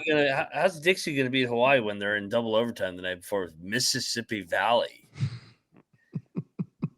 who was catching 40 against Hawaii the night before that? How about this play? All right, how about this lock battle win for Dundee and Bieniek Fuck you, UCLA, you bitch ass. as the Wildcats win by 4 at that filthy floor in Los Angeles. They didn't even touch it. Well, you must have missed, I know they had a 7-point fucking lead with 6 minutes left. I was watching the score the entire time. Killed him on the glass. They killed him on the glass. And I think, well, let me ask you something. I know everyone's talking about UCLA football, but they can do better than Mick Cronin, dude. He's got a Final Four. Yeah, on a COVID season with no fans. The fit was always weird. He doesn't fit UCLA. Yeah. I agree with that, but at the same time, like, there's plenty He's a good coach. Yeah. The fit is like, yes, it is 1000% a correct take that he's a Midwest guy through and through.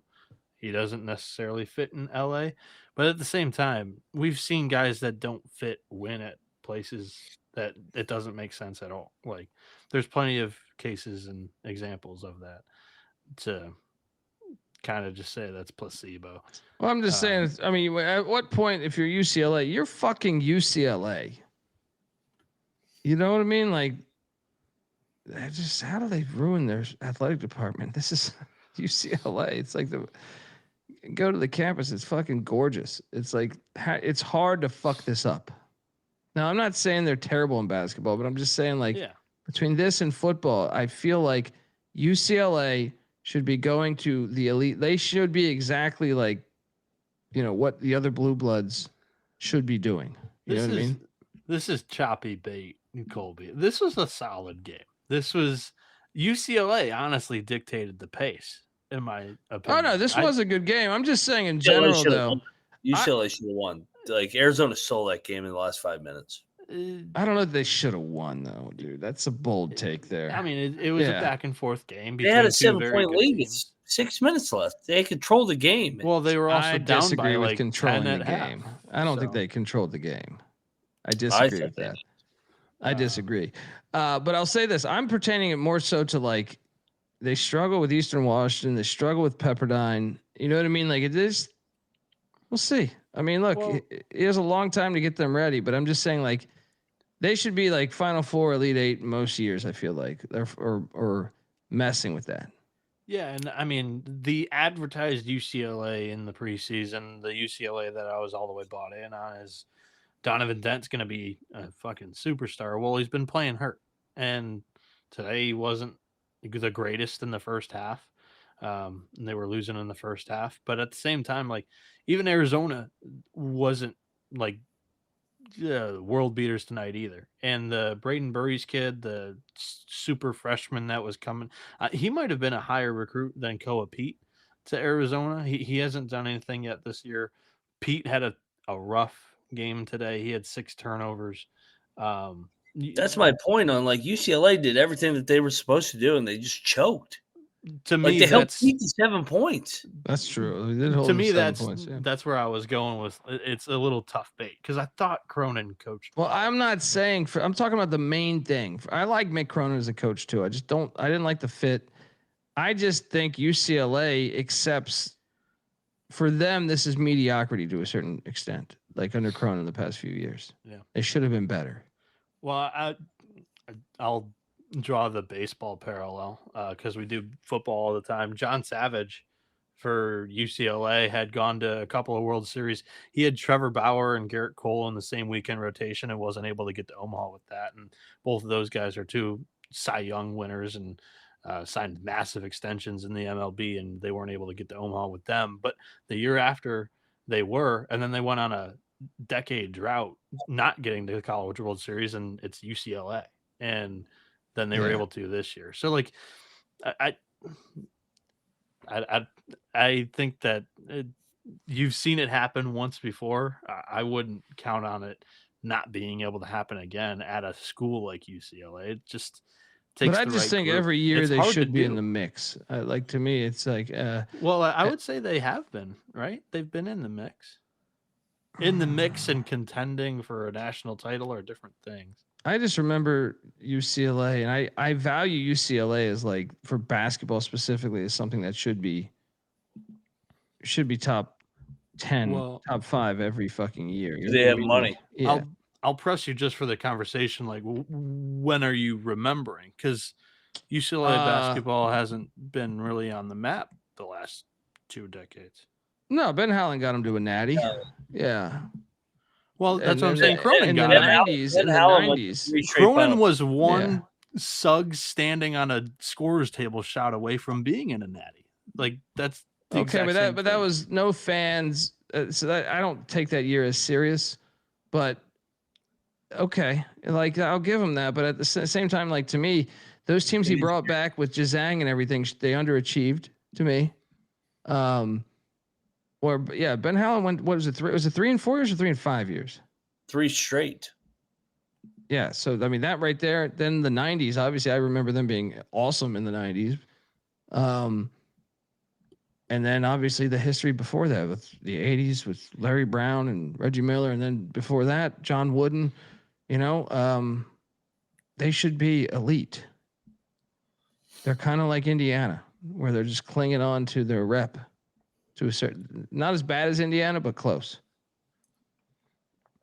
So, to me, I view both of them kind of the same. They have one Final Four appearance in the last decade and a half. That's where I was like, yeah, they're obviously one of the best programs in the country in college basketball, and they have tremendous history. But at the same time, it's a different Let me ask you this entirely in college athletics. Let me ask you this. They almost got John Calipari. Like, that was behind the scenes. That was almost a done deal. Do you think they would have been better off with John Calipari? Because I think they would have. I think he would have brought the talent level to LA. He'd have been perfect, actually. Yeah. For Yeah. You're saying this Mick Cronin cycle, or when? No, I actually think that was the Alfred the cycle, right? Wasn't that the Alfred cycle?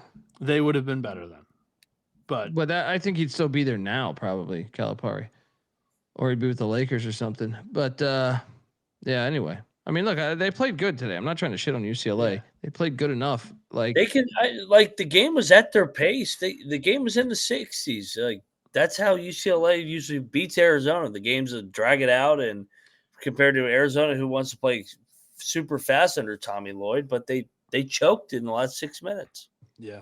I The just feel like the teams aren't sexy. So UCLA should be, like, prestigious. You know what I mean? Like, that's why they brought in Dent. Yeah, I think they were advertised as sexy, and they haven't been yet this season. And to your point, Cronin's not sexy. Yeah, they're never going to be sexy under Cronin. That's why it's a weird hire. I mean, like, it's to someone in the chat was saying, like, it was like Ben Howland 2.0, and I was like, that's kind of similar. But I can see the comparisons. Is it a weird hire in the case that UCLA's not actually spending at the rate that all the other blue bloods are and national title contenders? Yeah, you would just think with a little bit less talent, and Cronin, like, being able to coach him up a little bit. And you're in Los Angeles, the campus, like, everything together, you should be a top 5 program to me, like, every year. Yeah, and I feel like even the year that they did go to the Final Four, didn't they barely get in the tournament that year?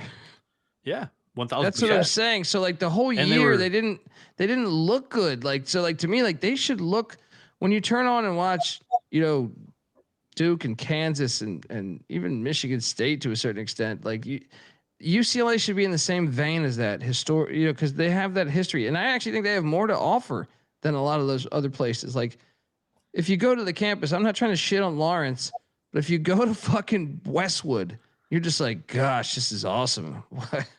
You know, like what, how could you not get people there? You know? I mean, if you're gonna bring up that aspect and like the recruiting advantages of a Lawrence would be come into our arena and see our rowdy atmosphere. It's true, but UCLA basketball actually doesn't. They actually show up. I've been to a good chunk of UCLA basketball games. I mean, it's not. I don't want to compare it to the Fog, but I'm just saying, like, you're not going to catch empty fucking games. UCLA basketball. You know what I mean? It's not like USC. So, anyway, Del Orso was great for Arizona today, and Tommy Lloyd, regular season savant. He's a beast. Yes, he is. Then we have how about this one? 8 shit on this. Yeah. LMU. Are they the best team in LA? 74-63 win against Troy. I watched a good chunk of this, man. This is the best team he's had, I think. At least in November. Playing well. Yeah, College Better has been to almost every home game for LMU so far. And I saw him tweeting or replying in a thread that I was tagged in. He's like, the only thing that's not clicking right now is the offense, but it's one of the best teams that Stan's had at LMU. I like him, man. It was a fun interview. I got to interview him. This one was the easiest play on the board, right? Yeah. 80-49. Randy fucking Bennett. Dude, they killed those teams out there. Why? How come UCLA's never hired him? Yeah. So Not that he would get the sexy player that I'm talking about, but they would be awesome every year at UCLA. You got the wrong bald white guy. Yeah. So I checked the conference prices. I was watching this game and I'm like, fuck, this is like the third very solid mid-major that St. Mary's has blown. Just destroyed the court. Fourth, St. Thomas, Chattanooga, Ohio, North Texas. None of them sniffed the lead in the second half. Ridiculous. And I was looking at conference prices and they're back up. Okay. St. Mary's is plus 370 to win the WCC. It's worth it, dude. I think it's a shot. Yeah, I think that's a worthy shot because they haven't really lost to Santa Clara or San Francisco in the entire last 5 years. And it's just been them against Gonzaga. And Gonzaga is actually the one that's got to punch up to St. Mary's because St. Mary's, I think, has the last 2 regular season titles. So I like it's at FanDuel right now. I think they're the only market that has it up. Plus 370 to win the WCC, I think, is a great bet on St. Mary's right now. They look unbelievable. Like they just retooled like nothing happened. Yeah. I didn't mean like right now. I meant like Randy Bennett 10 years ago when they hired Steve Alford or something, you know? But yeah, but very impressive. He also wasn't like, he's hit a new peak right now. Yeah, I mean, I love it. I would love to see. I can't believe they've never made a deep March run. We need them to make I just feel like I respect their team so much and what they built. You know, we've seen it pay off for VCU or something, or some of these other great programs over the years. It's like St. Mary's.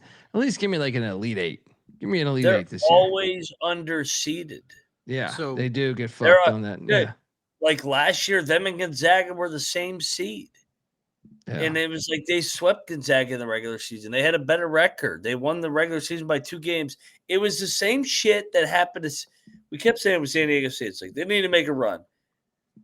Maybe St. Mary's could, and when they make a run, then they'll start getting some respect. If you keep getting there, you'll eventually make a run. Yeah, you'll eventually make a run. Hopefully, everybody said Gonzaga wouldn't make a run. Then San Diego State wouldn't make a run. You keep getting there, you'll break through eventually. Yeah, bingo. Yeah. I was gonna pull the Gonzaga example. Like everybody said it about Gonzaga until all of a sudden Gonzaga just made Sweet 16s like it was nothing. It made it 10 straight years. All those fucking idiots saying they can't advance in March. They made 10 straight Sweet 16s. Who else does that? From 2002 to 2014, they had 1 second weekend. Sorry, 2 second weekends. So once they busted down that door, they were able to. They got hosed. I thought a couple times when they got kicked to the NIT. When I was like, oh, they should have been in the fucking tournament. I don't remember what years, but I just remember being angry for them, being like, oh man, they should have got in. Next up, this game, didn't watch a second of it. Cal Baptist, Western Illinois. Shout out to Cal Baptist. I mean, I don't want to take anything away from this, but I am excited that they're undefeated this year. They got Riverside on Tuesday. That game will be lit. Remember that game, Mac? Baptist Riverside. These shits have been on fire. They hate each other. Yeah. Baptist playing well, man. Yeah. Let's go, Lancers. They're good at home for sure. Then we covered on this double lock, but boy, and I did sprinkle the money line, which did not hit. Oh my God. The final minute of this game, or a minute and 20 seconds, was drama as far as the number. But we got home. Thoughts on this one? I mean, Arizona State, they play with their fucking food too much, man. Yeah, but I just realized the slide says 11.5. That's not the number I had. I had 12.5. No, I had 13.5. So 13. They have no fucking discipline. It's the most painful team ever to watch. They're talented. They hung with Gonzaga. Good win for Gonzaga on the road. It's a road win. Yeah, I mean, Arizona State was in position to win this game. They shot 56% from the free throw line. There were technical fouls left and right against the Sun Devils. Shocker. I mean, Gonzaga dominated the glass. This should have been a lot worse than I think the score was, but Arizona State killed themselves. They had 3 techs in the second half. That's what they do. They're idiots. They're literally idiots. Yeah. Final game on the slate was the Apple Cup on the hardwood. We cashed. Not the final game, actually. We had Hawaii, but this one, triple lock. Or no, double lock. Right? Did you battle us on this? I didn't bet Wazoo, but I was on Wazoo. We got home Washington 81, Washington State 69. Almost gave this away. We almost got back. Yeah. We were up 25 at one point.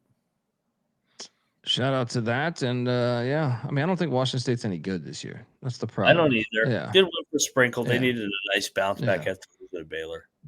Game balls.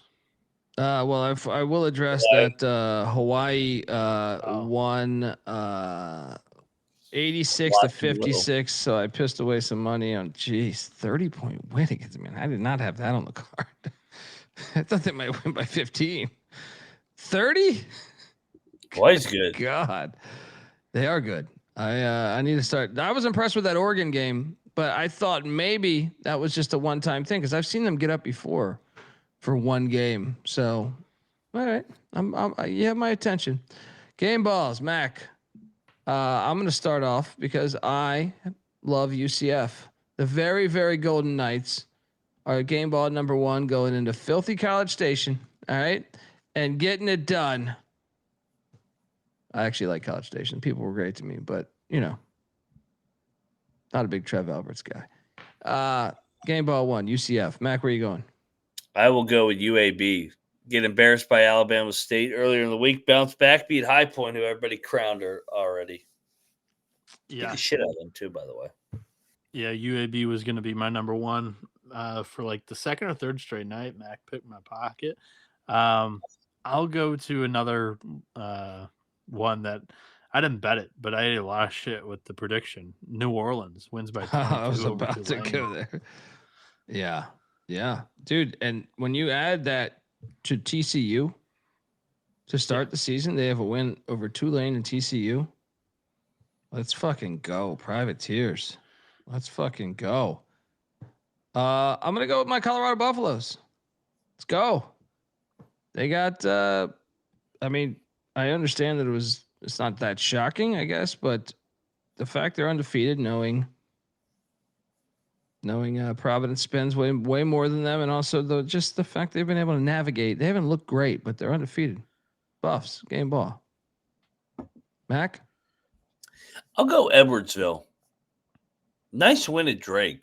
And, I mean, that's back-to-back Fridays. Nice road wins at UTSA and at Drake. Bieniek? I'll wrap this thing up with a cumulative game ball. We already talked about him. St. Mary's. I mean, they've just been so destructive that it hasn't even really warranted game ball consideration or conversation. But, I mean, they've just dissembled 4 top 50 mid-major programs. St. Thomas, who's the favorite to win the Summit League this year.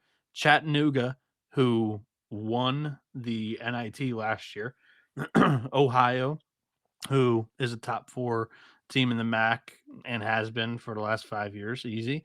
And North Texas, who's always been in consideration, no matter who's been the coach, to be Conference USA or American League, American Conference title. Yeah, I get your point. Runners. So, yeah, I mean, cumulative game ball for just being destructive. I like it. Shout out to that. Folks, want to tell you that the college basketball experience is brought to you by Rhythm.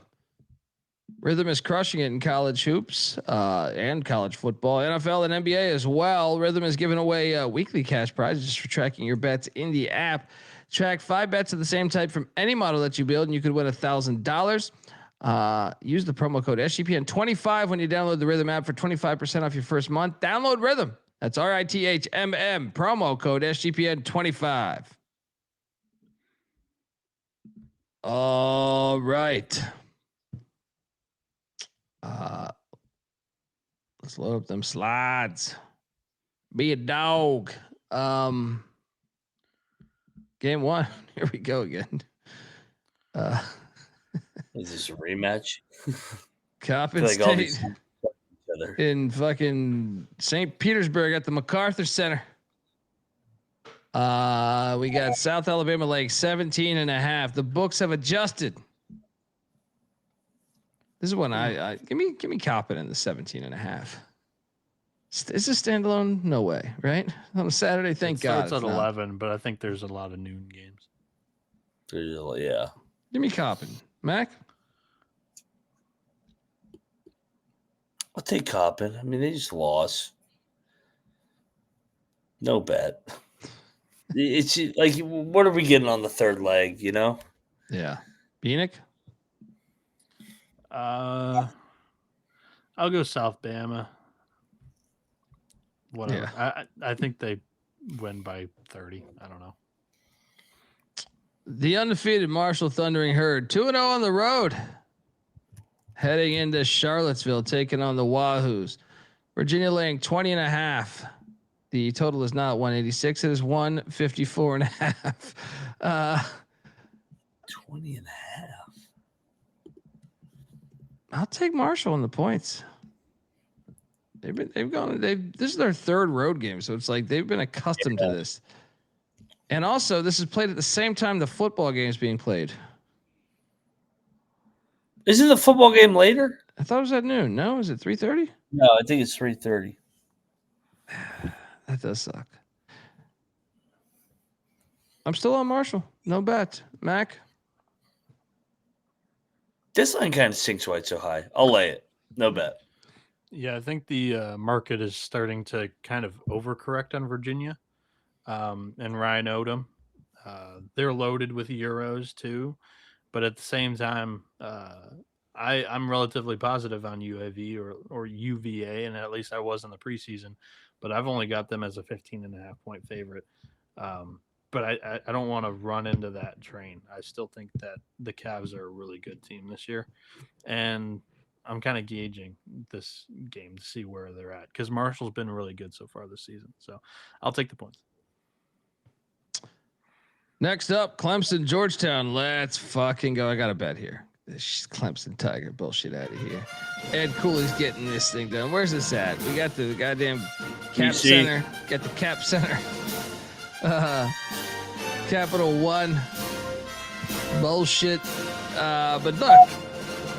Clemson, we haven't really seen them yet against great competition. Hoyas are going to get them here, and I think Hoyas might have a little bit of noise in the crowd here with the Tigers coming to town. I hope. Mac? Yeah, we're gonna make this a double lock. I like the spot for Georgetown here. You're taking on an unproven Clemson team. Give me the Hoyas. Ed Cooley is a home dog. They win on the money line. Let's go. Let's go. They're more battle tested so far. They get it done. Bieniek. I think Georgetown wins the game. Let's triple lock it. Yeah, there we go. That's the how you Hoyas. start off a show. Welcome to the party, pal. Triple lock on these Hoyas.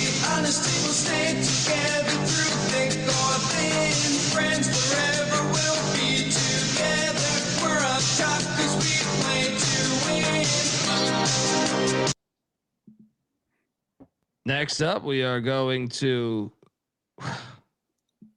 Louisville. Yeah, I'm sorry. The 31.5 point line, guys. Should we bet Ohio? I feel like I get it. Louisville's look great this year, but 31.5 against Ohio, that's a decent school. Yeah.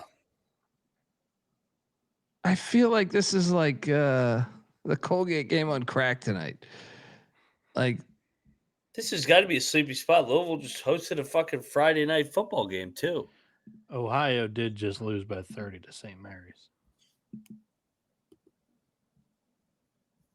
I'm locking Ohio. I'll go with you, man. I'll go with you. Look at who Louisville has on deck too. Who do they got on deck? Cincinnati. Oh yeah, you're right. Yeah. Got regionality everywhere. Yeah. Double lock on these Bobcats. 31.5. This should be like a 22 point spread.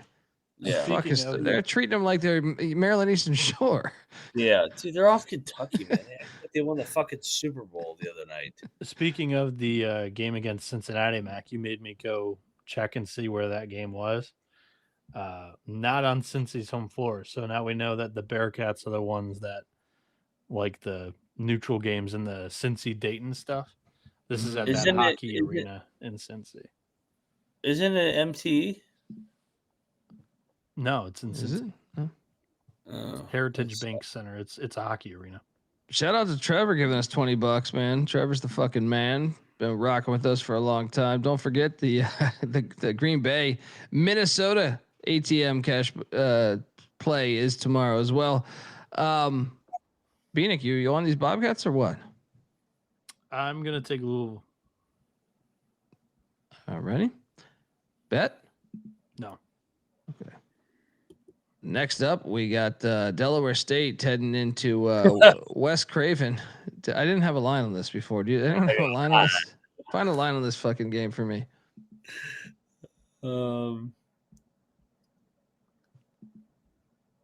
Delaware State -1.5. Give me New Haven. 0-3 team on the road. Give me New Haven. Give me Delaware State, no bet. I'll go New Haven too. Next up, shout out to the Rage Child. Cleveland State, Kent State. This game is in White Springs, West Virginia. Greenbrier. Why? I don't know. One of my favorite things about having a 1-year-old son is like he questions everything. Why? Ballroom basketball. Yeah, not a fan. Not a fan of ballroom basketball. Kent State's laying 9.5. It's still 9.5. It is. Yeah. Man. Give me the points. Mac?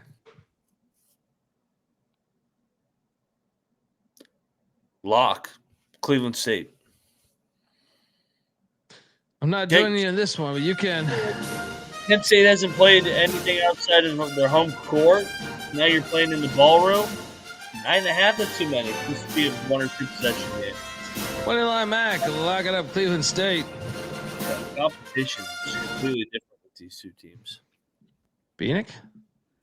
So, ballroom basketball, not really ideal for The favorite. favorite basketball offense. Last year there were 3 games that cruised under this total. You're meaning to tell me that they're projecting both teams to score 80 points in this game? Cleveland State score 80 points in this game. Cleveland State only scored 71 against Capital. I'll take the under in this one. Yeah, I think Kent State covers it. Yeah, I'll lock this one up. Bieniek going in on the under. 163.5. Next up, we have Detroit and Toledo. Toledo laying 10.5. Give me. I want to take the points because of the regionality here, but I just feel I just feel like Toledo's, despite not looking good, they've been so much better than Detroit when I've seen them.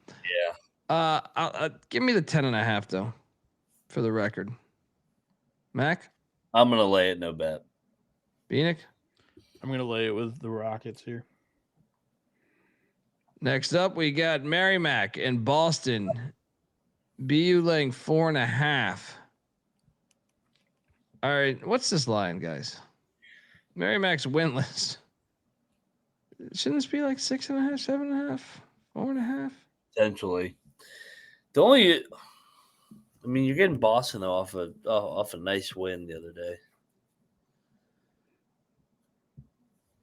I don't know, like it's a 4 straight road spot. I mean, I know Merrimack being last year. I'll lay You want to bet Boston? Let's bet Boston. All right, let's go. I think they're better. Let's go. 4 straight road games. We're gonna lay the 4.5. Double lock on these Terriers. Bieniek? Yeah, we'll triple lock it actually. Here we go. I've been fading Merrimack early in the season this year because it's a little bit of a retooling year. You know, Joe Gallo runs an excellent program. The defense is a little tricky for them to get the hang of, especially early in the season with a new group. It's like a matchup zone that's been tricky. They're 0-3 against the spread so far this season, with an average non-cover margin by 8.5 points. So I think that's why this line just seems a little off, as that market hasn't caught up to them at all yet so far this season. Boston's looked all right. I'll go in on the Terriers here. Welcome to the party, pal. Triple lock on these Terriers.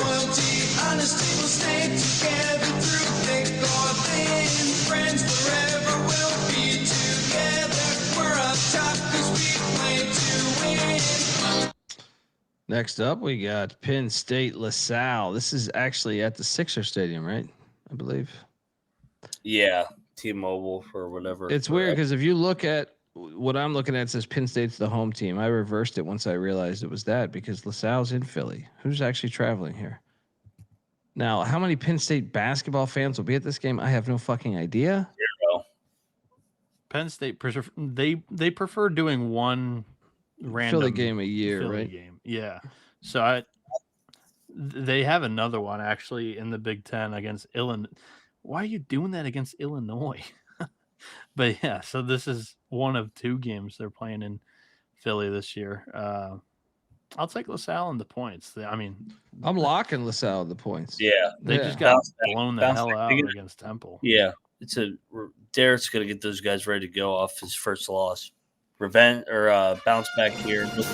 Double lock on these Explorers.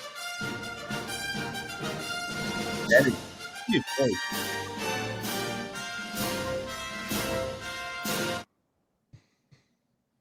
Next up, shout out to Kenny in the chat. Oh, this game's fire. Vermont. It's in Boston. It's in Boston, right? I always forget Bill Russo added too. It's a Boston revenge angle. It's Boston's final game in this arena. Northeastern's. Northeastern. I was talking Boston because of the Boston Merrimack. Yeah, but yes, Northeastern is closing that arena after the new year. Are you sure it's this game that's their final game? That's what I read. Okay. Well, That's good. Close that thing down. Make a football stadium out of that and start playing football again. You pussies. All right. And the same can be said to you, Vermont. But Vermont won this game by 4. I'm actually excited. I want to watch this.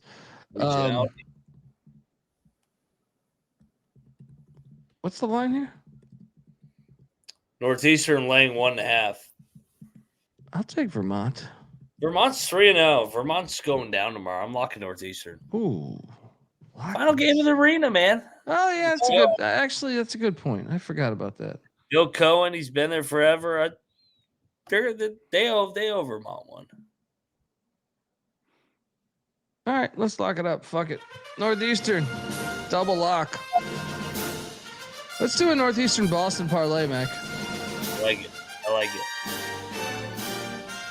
Northeastern's hot, baby. Bieniek? These building picks haven't come through for us yet this year. Well, this is a closing of the building. Yeah, it is. It is typically an ATM. Yeah, I'll bet the Huskies. I'll jump in with you guys. Now we're talking part of the Boston Triple parlay. We're coming for you, Vermont. Welcome to the party, pal. Yet.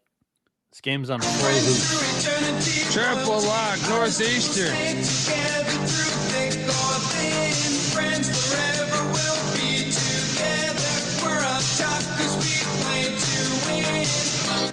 What number did we give that at? 1.5, right? Yeah. They're Shop favored around. by 1.5. Yeah, shop around though. I mean, you know how 1.5 is. You may be able to find them as a dog as a 1 point or whatever. So, Speaking of 1.5, VMI is laying 1.5 against Jacksonville. All right, here. like alive. I mean, this is telling you it's Saturday. The Key Dats will be there. That's gonna be ready to go. Let's be VMI. I love VMI. Ruckus home atmosphere. They get up on Saturday early afternoon, baby. They give them a little freedom, say get out there and cheer your ass off, and then get back to the bunks. The barracks. Well, I'll take VMI. I'm not betting this fucking game. Fuck off. Get back to the bunks. Get back in bed. Get back to work. You're betting this thing? Nah, I'm not going to bet it. Yeah. I'm going to lay it with the Q-Dats. There we go. We're all laying it with the Key Dats. Next up, UMKC's at Texas taking on these Horns. Hell of a logo here. I haven't seen this one from Texas before. Man, this is put me to sleep this game. 31.5 for these Kangaroos that are hopping into Austin, Texas. Lay it with Texas. Bum ass UMKC. Bieniek? Yeah, I'll lay it too. Next up, we got Stony Brook. Yale laying 19.5. Lay it.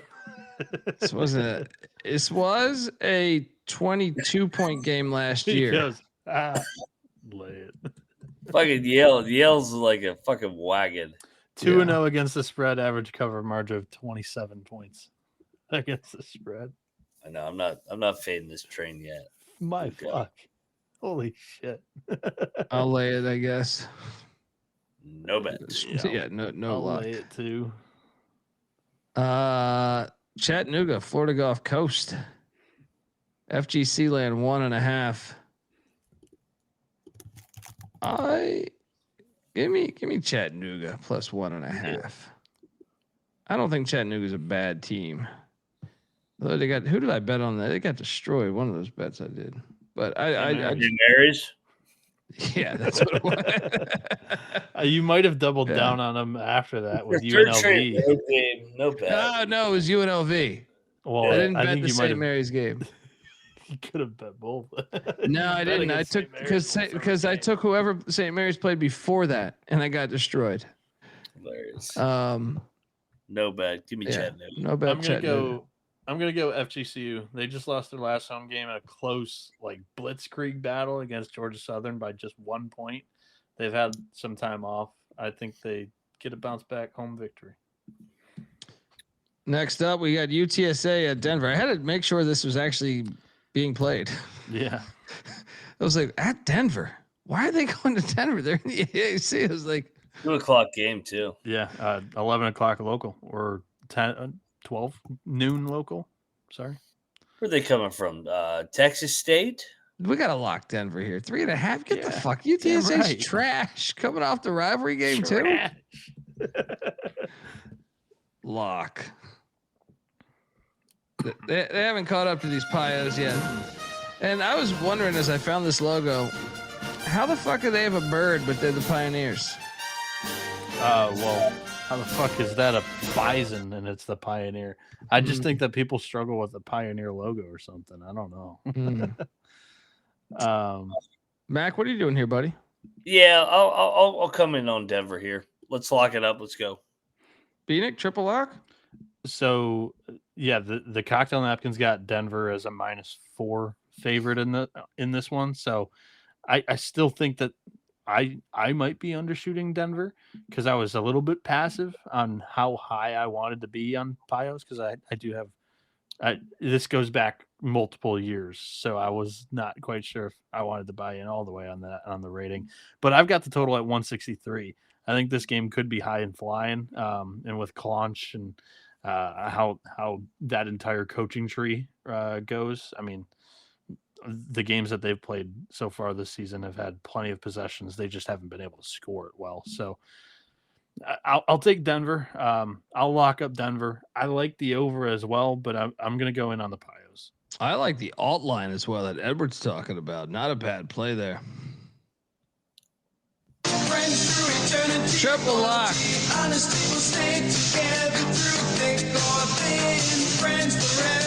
Denver minus the points. That's the home opener too, in case we didn't mention that yet. Let's go. Let's go. Next up, Maryland Marquette. We got a game as he returns to the scene of the crime. Did he schedule this one or was this Willard? That had to be Willard, right? I feel like, yeah. The buzzsaw back to the scene of the crime. Shaka grew up in the state of Wisconsin. He knows the disrespect going on there. Marquette's like 7.5 though. Gosh, I hate laying that big of a number with Marquette. Wait, you think some of this number is the fact that Miles Rice and Solomon Washington are still game time? Sean Jones, a game time decision too for Marquette. Yeah. Maryland so far this season 0-3 against the spread, average non-cover margin of 10.5 points. And haven't hit the road yet. First road game. This place will be on fire for this. By the way. I'll lock up Marquette. I think I'll lock up the Golden Eagles too. All right, let's go. I'm in. Oh, sorry, Buzz.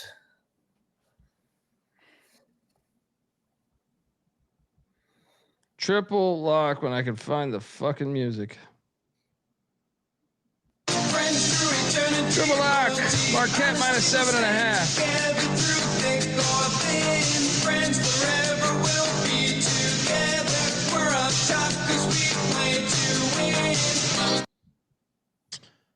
Next up, we have Loyola Maryland Stonehill.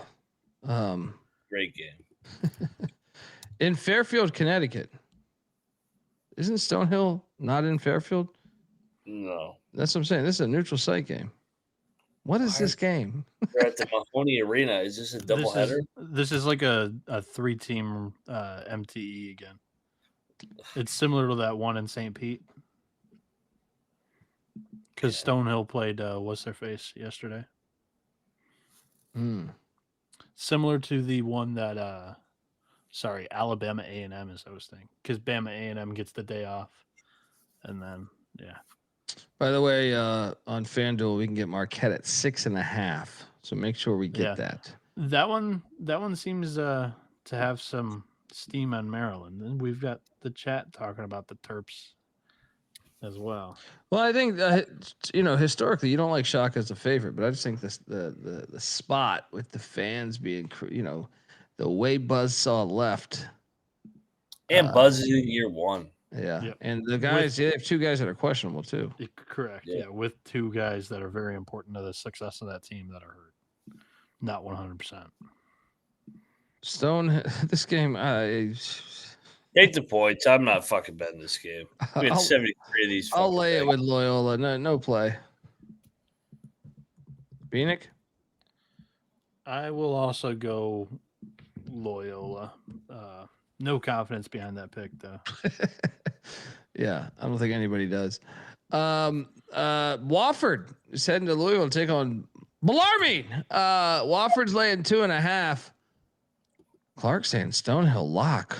Wow. Good luck. I ain't betting State it. your reasoning. Wofford laying 2.5 at Bellarmine. 2 first-year head coaches. Will the crowd be lit here? This is interesting from Trevor. He's the Wisconsinite. Now I know he's a Wisconsin fan and not a Marquette fan, but still, he's on He hates Marquette. Maryland. Give me Bellarmine plus 2.5. Don't. Yeah, I'll take the points. I think this is a toss-up, no bet. I'm going Bieniek? Wofford. Okay. Next up, we have Princeton at Kansas. Princeton getting 24.5 points. Actually, 23.5 now. It's come down a point. We should lock up Kansas, right? Duke on deck. All right. I won't lock it, but I'll lay the 23.5 with And Kansas. it's game 2 of Peterson being injured. So, yeah, I'll lay with Kansas, no bet. That's right. Peterson's not playing too. I forgot about that. Yeah, no thank you. Yeah. I'm going to take the points. I think this being this low is a little telling, to be honest. Next up, we have Mercer taking on Winthrop. Winthrop laying 2.5. All right, man. I think we should bet on Winthrop, guys. Yeah, let's go back to the well. Everybody let's canceled them go. in the group chat. So, yeah, this is when you buy in on Winthrop. Lock. Yeah. Double lock Winthrop. They burned us. They bounce back here to the Coliseum at Rock Hill. They get it done. They get it done.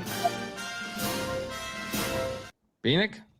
I'll let you guys. I'll pull another St. Thomas. I'll let you guys celebrate and reap the rewards. Mercer's already played on the road and looked good doing it, so I'll lay it with Winthrop. I'm not going to lock it. Next up, we have Butler taking on SMU. SMU laying 8.5. The over under 169.5. I gotta take Butler, guys. What the fuck is this line? Butler won it last year. SMU hosting the game. Potential revenge spot here. They're young. They're not that good. I'm going in. Yeah, you're right. I'm going in. Give me Butler plus 8.5. Lock. SMU got in football tomorrow. Who do they have? They have a bye, maybe? I know they got Louisville next week. If they have a bye, you're in trouble. I'm gonna lock battle you. I'm gonna lay with SMU. I'll fade Butler in their first road game. They're not the same team away from Hinkle. This ain't no lit environment. I think they'll be there. They care. George W. be there. He might be there. I'll give you He'll that. be there. He's locked in on all of them games. Yeah, give me SMU, baby. Choke on another pretzel. Come on, George. SMU's on the C-Dub Network. SMU's the more. Sorry. No. Ahead, I was stepping on Max toes too much there. SMU's the more battle tested team. They've played better competition so far than Butler. They didn't look good, dude. What are we talking about? They played Murray better, but they State's didn't good. look good. I thought they looked good against Murray. I mean, they were up 20. They put up 102 on Murray. Yeah, I'm just saying that Corpus Christi game, I can't get out of my head. Battle, and I'm with Clark. Sprinkle some on the money line with Butler. Get this shit out of here. You're great. Dundee on Butler. Mac on Enfield. And SMU.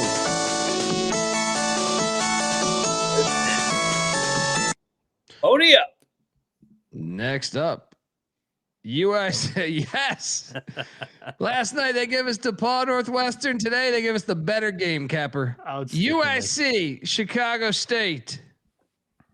I like that. They get us on a C. They knew to put this one as the big time matchup on a Saturday. This game's at the Convocation Center too, Colby. Oh On boy, campus. what's this? What's this number? 10.5. Illinois, Chicago's laying it. Give me my points, baby. Give me my points. I'm not betting this thing though. Chicago State looks terrible this year. Mac, what are you doing here? Yeah, I mean, I know it's a home opener, but I'll take Chicago State. No bet. Flames rise, baby. I'll go UIC. Oh man, shout out to Cap. Next up, we got the Redskins of Miami, Ohio, heading to Colorado Springs, laying 10.5. All right, your little Veterans Day shit's over, even though they still lost and they still didn't cover against Long Island on Veterans Day. Not with me, brother. Miami, Ohio, laying 10.5. I feel like we should bet Miami, Ohio. No way. I'm not betting Miami, Ohio in altitude, like double digits. Altitude. Air Force wins 3 games a year. I'm not, but I like this is like a number that you play with a Mountain West favorite. I'm not giving Miami of Ohio this much fucking credit. I'm laying it. No bet then. You talked me off a Take lock. the boy, no bet. Bieniek? 4 o'clock in the morning. Yeah, this game, this line, by the way, has gone up a point too. It's 11.5 at DraftKings. I was looking at the total mainly. It's only 143.5. The cocktail napkins got it at 150. Miami, Ohio is good. And I don't know about Air Force carrying us to that total, but that's a gigantic edge. And I'll pass on it. Air Force, I don't know if they've gotten over that total at all yet this season. I'll go Miami, Ohio. No bet. Next up, we have Harvard in West Point laying 6.5. Harvard. Disrespect. Army just got like pantsed. Yeah, they played fucking Duke. That shit was lit though. That was a good look for college hoops. I'll tell you that. You see what happens when you play on campus? More schools should do that. Yes, our academies, but also just in general. I mean, the team you should be talking about or talking to is Duke. They're the ones that don't do that. Well, they did it this time, so credit to them. Yeah. I'm just saying a lot of these schools don't do that. Last year, I think it was the first time they hit the road and played a high major team. And I can't remember because last year they played at Arizona. I remember that stat. I can't remember the year, but yeah. Yeah, the sport is so much better. Like, how did they not see that Army was down 40 and that shit was still lit? I know. It was awesome. I'm gonna lay the 6.5 with Harvard here. Mac? No bet. Give me Army. Bieniek? I will take Army as well. But I'm not betting it either. Next up, New Hampshire catching. I've seen this at 24 now. What is this line? Dude, Mason's catching these big ass numbers this year. Crazy. I'll lay it. No bet. Give me the points. No bet. Bieniek? I'll lay it. Next up, we got Boston College and Temple. Shout out to Boston College who played at FAU and at Temple in the non-con. There's something to it, Bieniek. Duke's not doing it, but I guess Duke. I can't shit on Duke right now, but some of the other schools aren't doing it because Duke did play at Army. Temple's laying 2.5. We should bet Temple, guys, right? Does this stink a little bit? Oh yeah, it stinks. Off the blowout window, thank you. Yeah, BC also lost outright to Central Connecticut last game. I don't think they lose another by or. I'm still picking Temple. Game, right? I'm not betting fucking BC. Boston College. What is that your game? Bieniek? I'll go BC too. I do not love that at all. That's a get up spot for Temple for sure. Austin P is at UNC Greensboro here. Greensboro's laying 2.5 against your Gubs, Mac. What did Austin P do the other night? I remember. I'm not gonna breathe through. They're 0-3 home team. Austin P back-to-back or 3 straight road spots, coming off altitude. Yeah, give me Greensboro. Lock it up. Staying away. Moneyline McIntyre is locking up UNC Greensboro. Bieniek? I'll go Sparty. I agree with Mac here. They lost their first home game in overtime to Elon. They played well in that game, though. I'll go Sparty.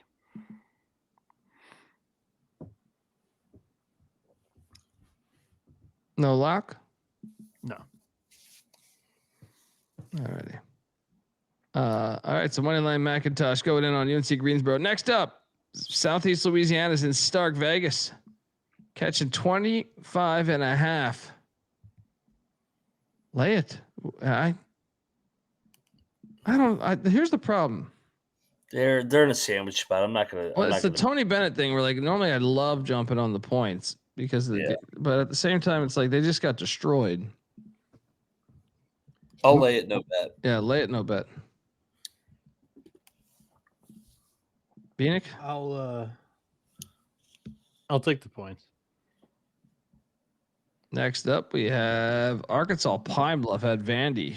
Vandy is laying 41.5. Points, no bet. Oh my God. Points. Pine Bluff's 2-2 ATS so far this year. I'll take the points. 41.5 with Vanderbilt. What? Call me crazy, but I'll play fucking quarterback. Call me crazy, but I'll dive in. You're taking Vandy? Yeah, I'll take them. I'm not betting them, but I'll lay that number. All right. I know you love your favorites. Next up, fucking Sacred Hat is in Charlotte taking on Queens. This is in Charlotte, right? Am I fucking this up? Yes. Yeah. Queens laying 4.5. All right. I'm ready to go back to the well here. With the dead number. I'm taking Queens. Lay the 4.5. Give me Queens. Mac? It feels short, but I'll dive into it with you. Let's go. Queens. Log it up. Double lock on Queens. I'll follow you along with the Royals, but I'm not going to lock it up. Next up, Binghamton is at Longwood. Longwood's laying 12.5. The over under at 148.5. Thanks for the $5, Trevor. He likes the under 108.5 in the Vandy. Oh no, wait. Vandy. Why is there a line through then? Is that? It looks different to me. Because you got your cursor over it, maybe. Oh, okay. I'm a moron. Yeah, Vandy team total is 108.5. Bet the under. Yeah, that is pretty wild. YouTube.com/the college experience. Longwood's laying 12.5. Binghamton's fucking terrible. We gotta take Binghamton. We should bet Binghamton. Longwood's off of fucking the JMU win. Binghamton's fucking terrible. Binghamton just played Georgetown in the get up. Yeah, they did look good. They did cover for me. Yeah, no bet on Binghamton. After I'll pick Binghamton too. They're off a bye game. No thanks. Is this? I don't know. I'm looking it up right now, but he is a Kentucky fan. Shout out to what's that? Is that Ike? Is that Ike? I think it is Ike. Yeah. I looked it up on Twitter. KSR, Kentucky Sports Radio, says he'll be back sooner than later. So unless they're completely wrong. Monitor it. Thanks for the information, though. Stay tuned. East Tennessee State's in Florence, Alabama, taking on North Alabama. What's this line, Mac? Let me guess, 4.5 or whatever. Yeah. Shit ain't low. What time is this game at? 3? 4. No. Right? 3. You're right. 3. Anybody got a line on this game? ETSU's like 1.5 points. Wow. I'm staying the fuck away from that. Give me North Bama though. I thought North Bama would be favored. I did too. Well, what's ETSU off of? I know they lost to fucking Presbyterian, but They look like shit, but I've seen them 2 or 3 different games. They look like shit. Yeah, ETSU -1.5. they look good the other night. Total 145.5 too. I'm locking North Alabama. Short home dog. Money line Mac, I'm locking up the Lions. Big ball. Bieniek, what are you doing here? I'll take the Lions. I'll stay away though. This one smells a little bit. Next up, we have St. Thomas at SEMO. St. Thomas laying 2.5. I think we should consider going back to the well with St. Thomas. I was thinking about this when I was building the slide here. I was like, You want to take them on the road? I kind of hate taking them on the road, though. is this place gonna be lit though? No, but I mean, like, they're not the same team, like, outside of their home arena. I'm going in. I said I wouldn't take these whites, but then they won a game for me, so I'm back. Yeah. Back in. Chest pass here, chest pass there, off the glass, finger roll. Mac, what are you doing, buddy? Lay it with the Tommies, no bet. I'm not taking them on the road. Bieniek? I'm gonna take the points. Ready? Next up, Drexel, Syracuse. Syracuse laying 14.5.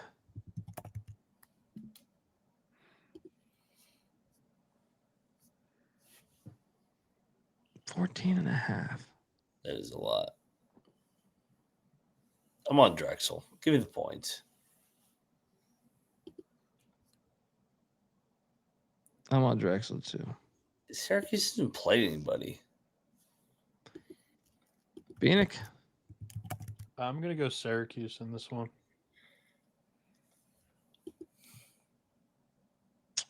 Wright State and Radford. And guess where they're at? They're in West Virginia playing basketball.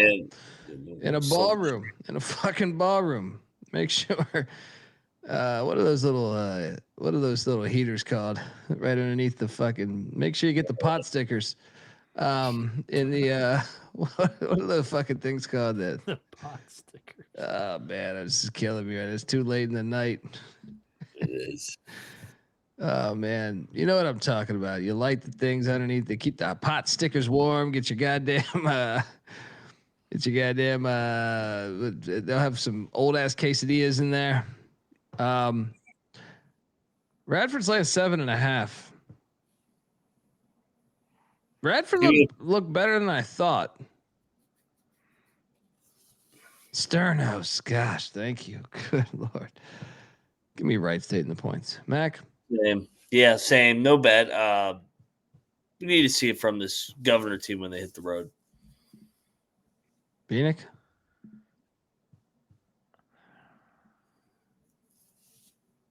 The cocktail napkin loves Wright State here. I don't know if I feel the same about it. It's only got them as a 1.5 point dog. I'll take the Raiders, but I'm gonna pass on that lock. There's 70 games. There's better spots out there. No, we're not locking it. You're locking this, Mac? No. Okay. Youngstown State is in Bonaventure taking on the Bonnies. Bonnies laying 9.5. 143.5 is the total.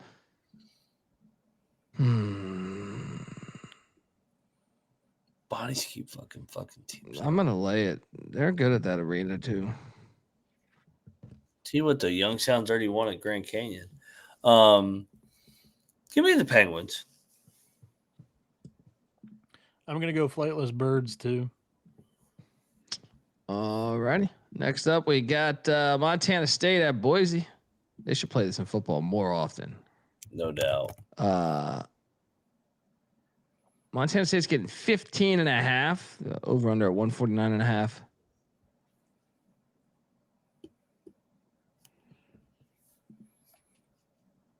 How's Montana State been this year? I feel like the Colorado game is the only one I watched, right? You've been all right. They've been okay. They lost to Denver by 2. They lost to Stanford by 9. Against the spread, they're 2-1, right on the dot. Give me the margin-wise. points. Give me the points of Montana State. Yeah. Yeah, I'm not going to go against Leon Rice. I thought about betting him, but no thanks. Shout out to Weehawk. He's saying good night, good morning. About to get coffee. Finish tailgating prep. Huge game. He's got the rivalry game going on with East Tennessee State. I somehow missed that on the FCS show. Interestingly enough, since Boise lost that game against the D2 school, they're 2-0 against the spread. So like maybe the market overreacted to that D2 loss, I guess. I'll lay it with the Broncos in Boise. Next up, we have the Vandals heading to San Diego, California to take on the Tritons of UC San Diego. Your boys. All right, Bieniek, let's go back to the well in this Vandals team. 8.5. This is a great game. Let's take the 8.5, right? UCSD passed my eye test. They look like the real deal again this year. I don't know about as good as last year's team. They definitely look like a top 3 team in the Big West this year.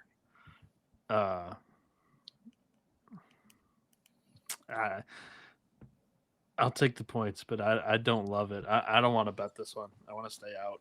Mac, should we bet 8.5? That is a lot of points. Yeah, let's bet Idaho. Let's go. Let's go. Give me the 8.5 for these Vandals. Like, wouldn't surprise me if they won this fucking game. Moneyline's live. I wonder how lit it's going to be, though. I feel like they built a good fan base. The napkin has that one at 5.5. So, yeah. Interesting. The bitch slapping Morgan State Bears. They're in Erie, Pennsylvania, taking on Mercyhurst, the Hospital 2.0. Mercyhurst laying 6.5. A little surprised at that number, huh? I'll lay it. No bet. I'll lay it too, just because that number doesn't make a lot of sense. Bieniek? I'll go with the Real Lake Show too. Love it. Next up, we have UTEP. This is the old Mountain West against the new Mountain West. Utah State is laying 17.5. All Mendenhall needs is one for a bowl game. 17. Yeah, there we go. Check out the college football experience. Yeah. 17.5 for these Miners, and I'm laying it with Utah State. Utah looked like shit against LMU. Now they got to go here. They struggle to score, man. All these Golding teams ever since he went to UTEP. I mean, I guess he struggled but this is close to lock potential to me. Mac, what are you doing here? I'm gonna lay with Calhoun. Bieniek? I will go with the Aggies as well. All right. Next up, we have Fair Dick getting the New Jersey Technology in Newark. The Technology of New Jersey's laying 1.5. Give me Fair Dick to get this one. Mac? I have no idea.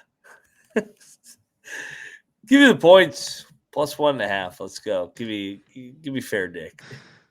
Who is NJIT to ever be favored? I'll automatically take the points. Bieniek? I'll go NJIT. Next up, we have Pacific and Cal State Fullerton. Why so early? Pacific's laying 6.5. I guess it's 2:00 over there, but yeah, why?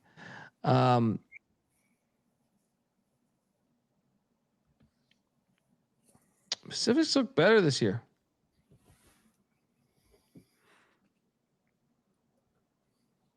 Lay it, I guess. No strong conviction. No strong conviction here. Mac? Yeah, I like the Pacific team. I like Dave Smart and company. So yeah, take Pacific. Bieniek? I'll go Pacific too. I think it's just coaching edge. I'll go with Fullerton's a rigged team. Pacific. Texas Southern and Texas State.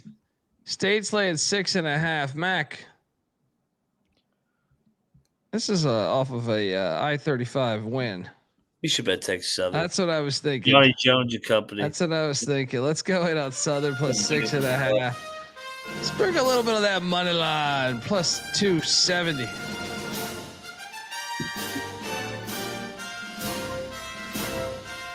Bieniek? I'll go Texas State in this one.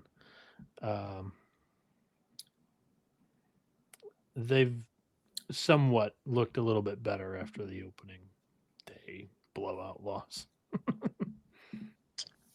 Next up, we have North Dakota in Riverside, California, taking on these Highlanders. Riverside laying 5.5. I will lay it with the Highlanders. Mac?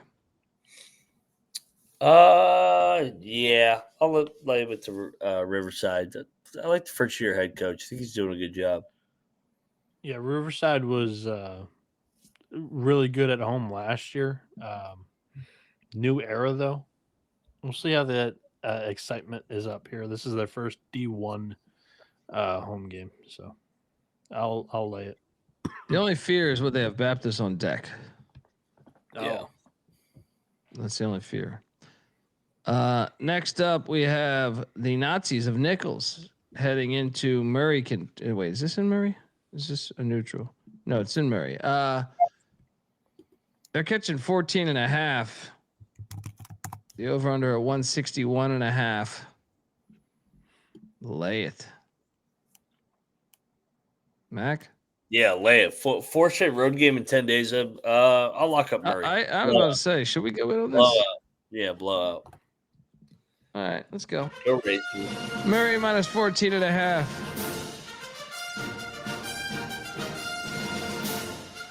Bieniek? I'll lay it with the Racers.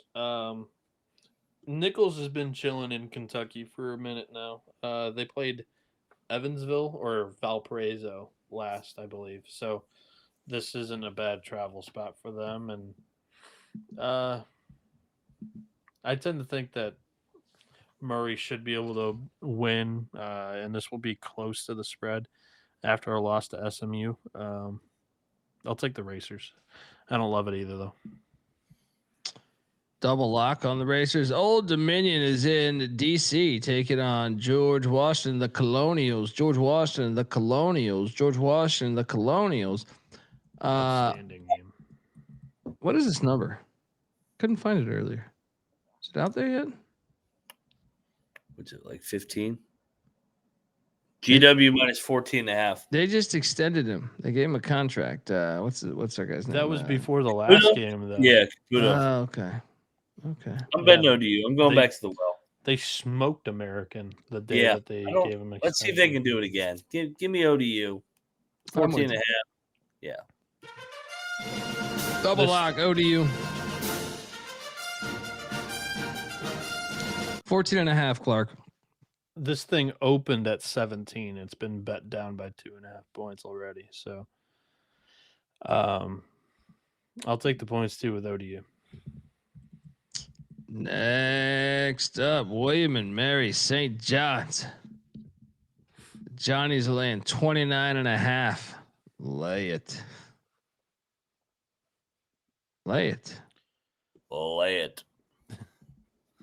Bieniek?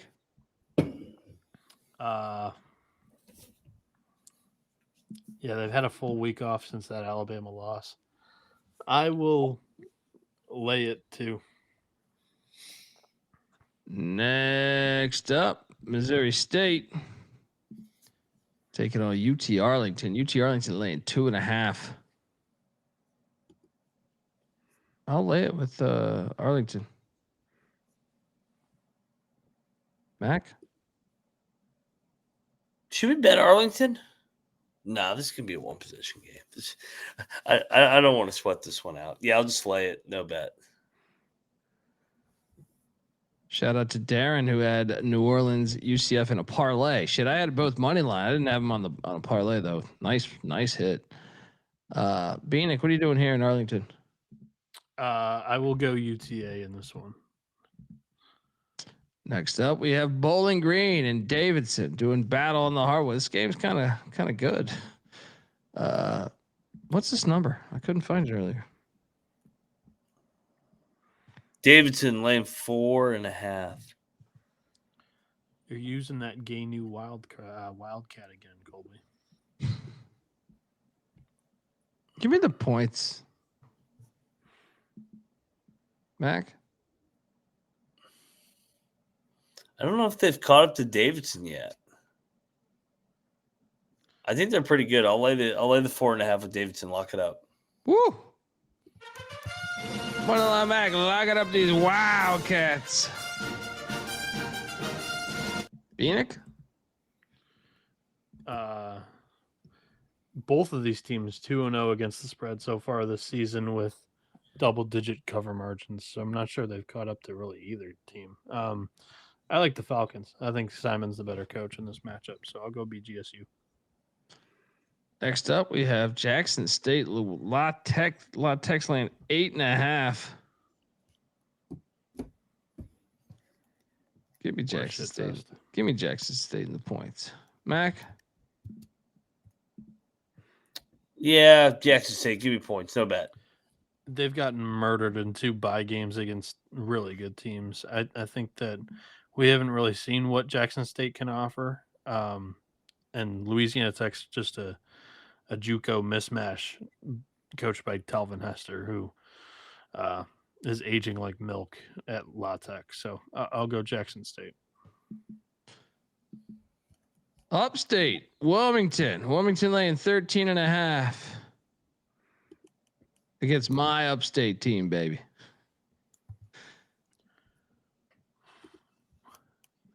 Give me Wilmington.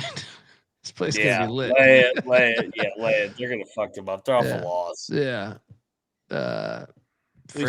Fringe lock, right? Yeah, I'll lock Let's it. go. Yeah. Okay. They're off a loss. Wilmington minus 13.5. Lock it up. Bieniek, you in? I'm not gonna bet it, but I'll lay it. Next up, we have Little Rock taking on Ball State. Is this actually in Muncie? I can't remember. It's in Muncie. Yeah. To What's this number? What the hell's this number? Nobody knows. Probably 2.5. There's no number. Oh, that's good. I'll check the picks page. Little Rock, something's up over there. Slightly into Ball State. Yeah, no number here either. All right, next up we have Oklahoma, Nebraska. Holy shit, the Big 12. You guys should totally be in a conference together. It'd be kind of cool. You guys have fans that can make the trip instead of going to Pasadena. Of course, they got to play. They got to play it in Sioux Falls, though. You can drive. Yeah. Oh, you played this in Sioux Falls. Terrible for the sport, but I do love. Is this the Pentagon? I'm assuming. It is the Pentagon. All right, so you get a pass. Nebraska's laying 1.5. I'm locking up Oklahoma. I'm gonna get them. Mac? Who's Nebraska getting football tomorrow?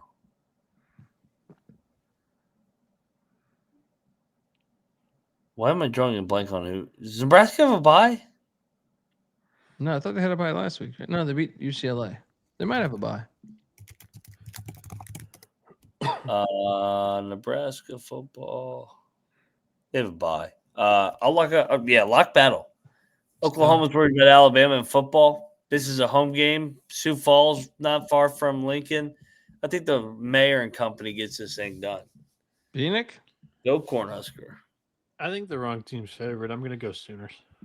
You want to get on this bet with me? Go Big Red. No, because Oklahoma's big weakness is the front court, and Rink Mask could break this game open. I think there's a possibility of that. All right. There's a 2.5 out there, Mac. I will take it. Dundee on the Sooners, Mac on the Huskers.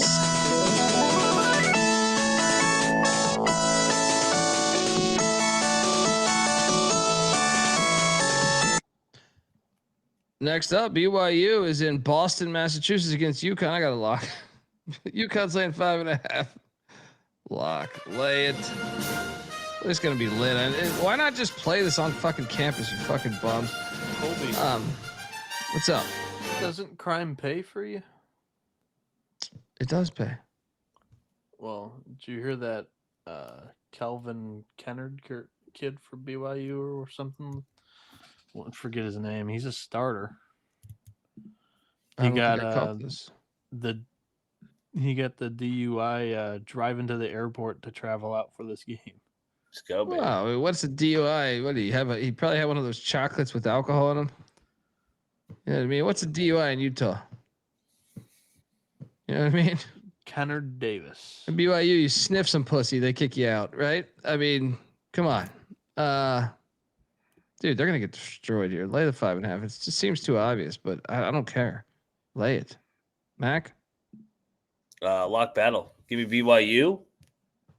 There's gonna be a shitload of BYU fans at this game too, dude. That Mormon, those Mormons come out of fucking nowhere. There's gonna be way more BYU fans. It's not gonna be 95-5 UConn like you think it's gonna be. It'll be UConn primarily, but BYU maybe the better roster.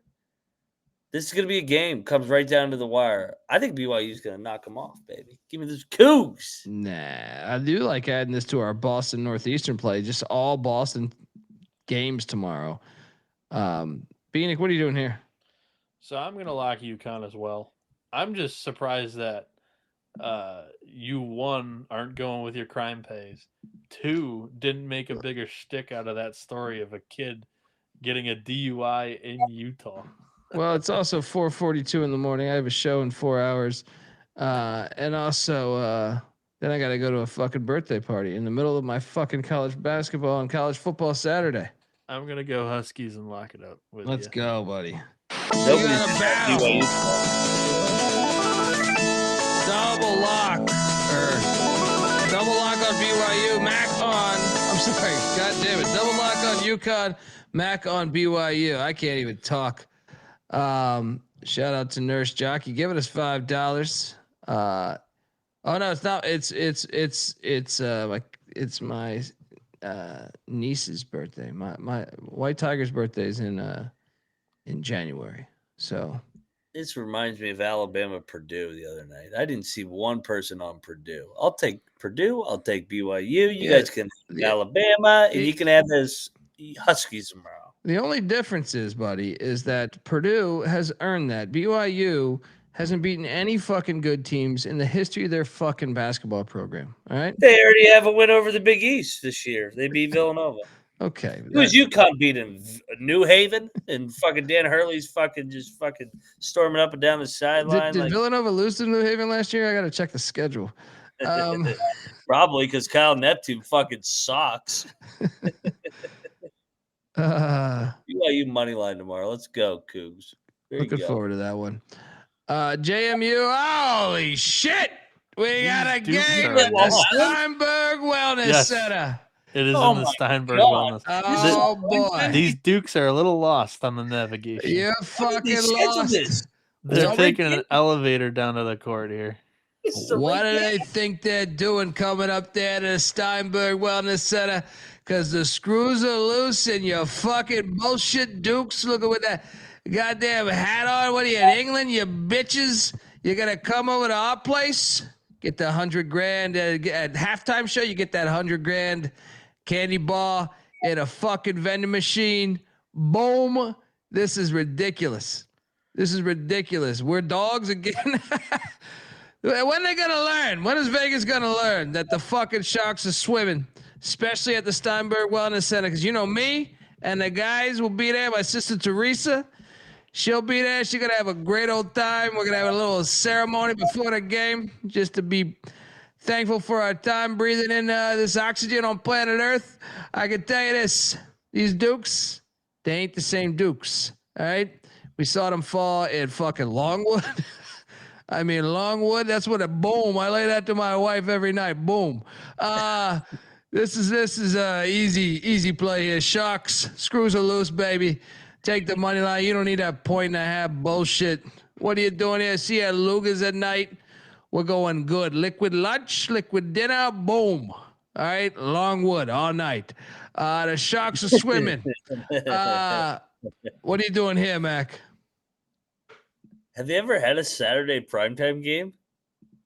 Are you fucking kidding me? You've always played at noon. The moment's too big. This is a fraud team. JMU's going to blow them the fuck out. They're off the Longwood loss. JMU by 20. Get out of here. How many losses this guy got to take before he starts swimming with the Sharks? Air Force covered 4.5. No, they did not. Yeah, you guys can make up your own scores on your own Twitter account. When we did the show, it's fucking 1.5. I got 2.5. You're making up fucking closing numbers. All right, you're making up closing numbers.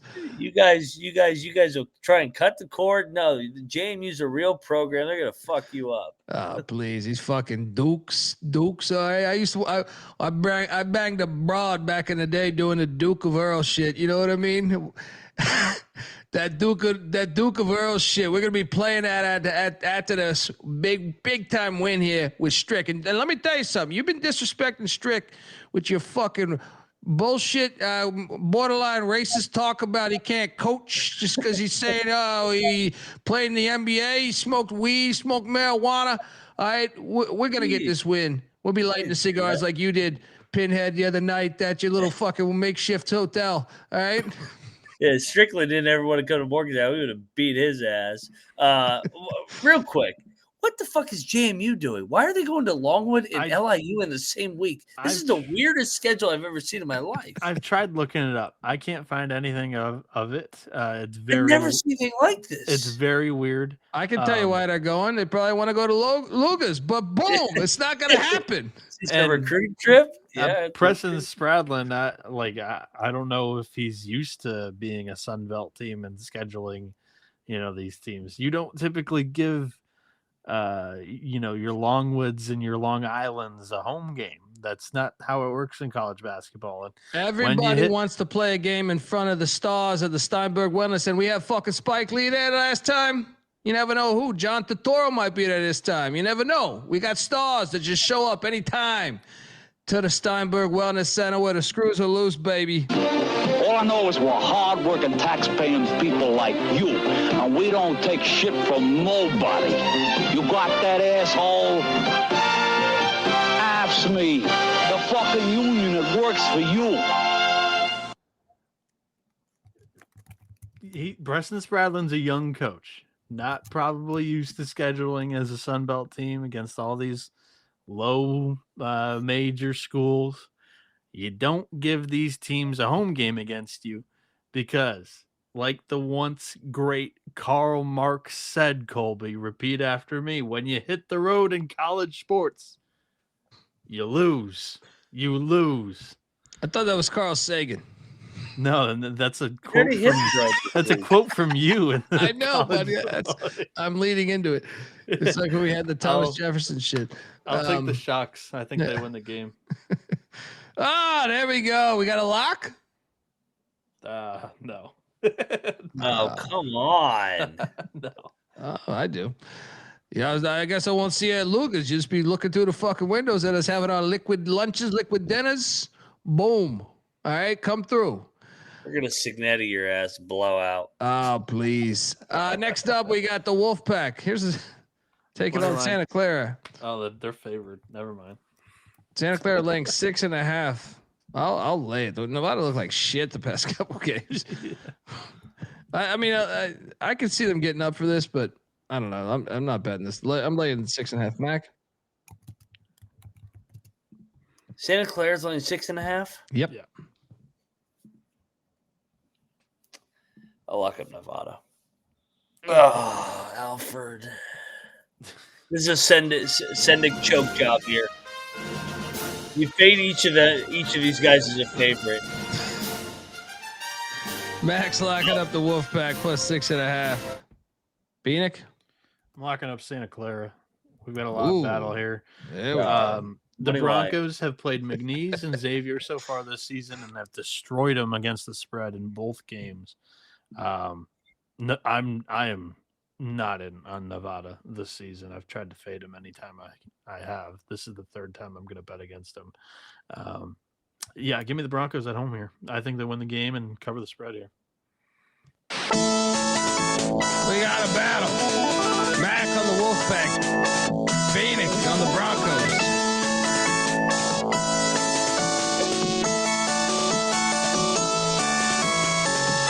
This is such a Herb Sendek choke job. They beat Xavier earlier in the week, then they lay a fucking egg to Alfred. Let's go. Paging Dr. Bradley. Paging Dr. Bradley. We need you at the UD Arena. He's not a real person. You can't play when you're a real person. He only plays in games that are streamed on YouTube.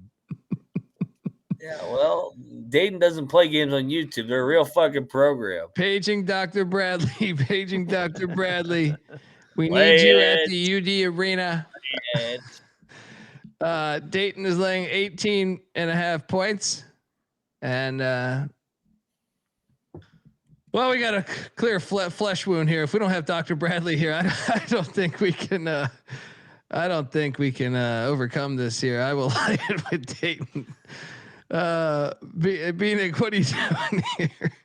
I think it's a little bit of a sandwich spot for Dayton. Yes, they just lost to Cincinnati, but they've also got Marquette next. I think they win this one comfortably, but I don't think that they're like needing to run this thing out. Whereas Bethune-Cookman, we've seen them be dangerous against the high major already once this season. I think they stay within 25 of this game. I like them to have a chance to cover this. So I'll go Bethune-Cookman. Wow. Okay. Do you have a history of allergies? Yeah. Do you have a I've been struggling all night. Look, somebody we need a diagnosis here from the doc. Doc Bradley, paging Doc Bradley. He doesn't exist. He's walking around in a boot. We got Avetta said she saw Dr. Bradley walking around. No in a way. boot. Vetta's trying to be nice. Vetta's a very nice person trying to be nice. Just he doesn't exist. Next up, we have Southern Utah heading to Omaha. Nobody knows. Omaha. Omaha's laid 8.5. Lay it. Southern Utah. I'll take Southern Utah on the points. No bet though. No bet. I have no idea. Matchup. Bieniek, what are you doing here? I will. I'll take Omaha. This is the first home game of the season. Oh, we got a little battle of Pennsylvania, much like the Penn State showdown there against LaSalle. Duquesne taking on Villanova. Villanova laying 10.5. I'm gonna lay it with Nova.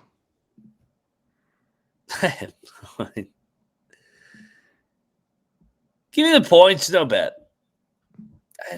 I don't like laying double digits with Willard, even with that pedophile Villanova mascot right there. I'm going Dukes too. What is that thing? Novas? That thing looks weird. Bieniek. There's Bieniek. Someone's got to get that on the soundboard. Next up, we have. What time is it? Good God. Gardner Webb taking on Elon. Elon laying 9.5. Give me the points all day. Lock.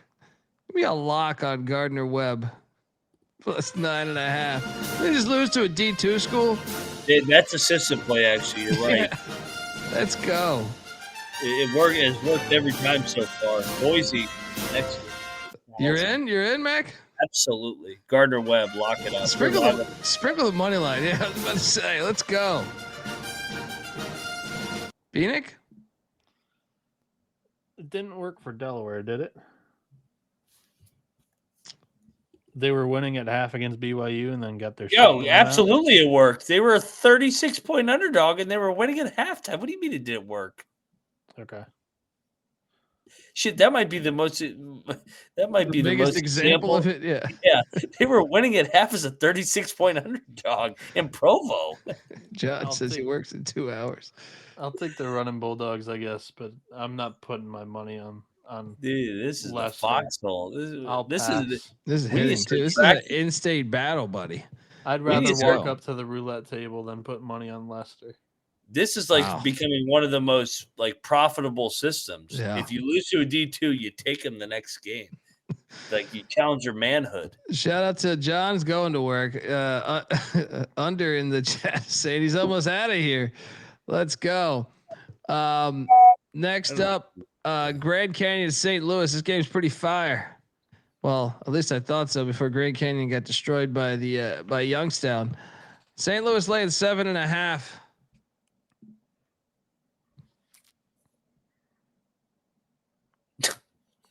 This is a good game. It is a good game. Give me the points. I'm stuck on this. Give me the points. It's not often we get Grand Canyon as an underdog. Yeah, sprinkle the money line. Sprinkle the money line here. I'll lock lock it up up Grand Grand Canyon. Canyon. Yeah. Like I said, we never get him as a dog. Let's go. Bieniek? I tend to agree with you guys. The cocktail napkins got this one as a push, so plenty of an edge there. And yeah, I mean that's a big time discount off the loss against Youngstown State. I think they'll get up for this one. It is their first road game, which is concerning because I think St. Louis is going to get up for this one. Like the crowd and atmosphere will show up here. I'll take the points and Just bet it. We're 3 hours in. I will pull the trigger. Come on, give the people what they want. I will lock the over. Grand Canyon's been playing at a blistering pace so far this season. Top 110 in the country. St. Louis 15th in the country in tempo on KenPom right now. Total at 170.5. The Napkins got it at 176. Phoenix locking up the over. Dundee and Matt going in on GC plus 7.5. Sprinkle that money line. Next up, Belmont, Oral Roberts. Is this actually in Tulsa? I always forget to check these fucking locations. It is. Also, yeah. How about my or Roberts play earlier in the week? Yeah, the line's on the wrong side here. It's Belmont laying 8.5. Give me Oral Roberts in the 8.5. Barnett's a good coach, yeah. Shout out to Sean giving us $50 here. Go, baby. My day job is capping pro sports. My night job is pissing my wife off, blasting you guys on the big screen. Appreciate the atmosphere, the comedy, and hard work. Hey, we got a lot in common, brother. Let's go, Sean. I don't know where the fuck you're at in the world. If I ever meet you, I'll buy you a beer, brother. Cheers to you, brother. I'll go Belmont. Next up, we have Portland. These Pilots. They are. I want this pilot.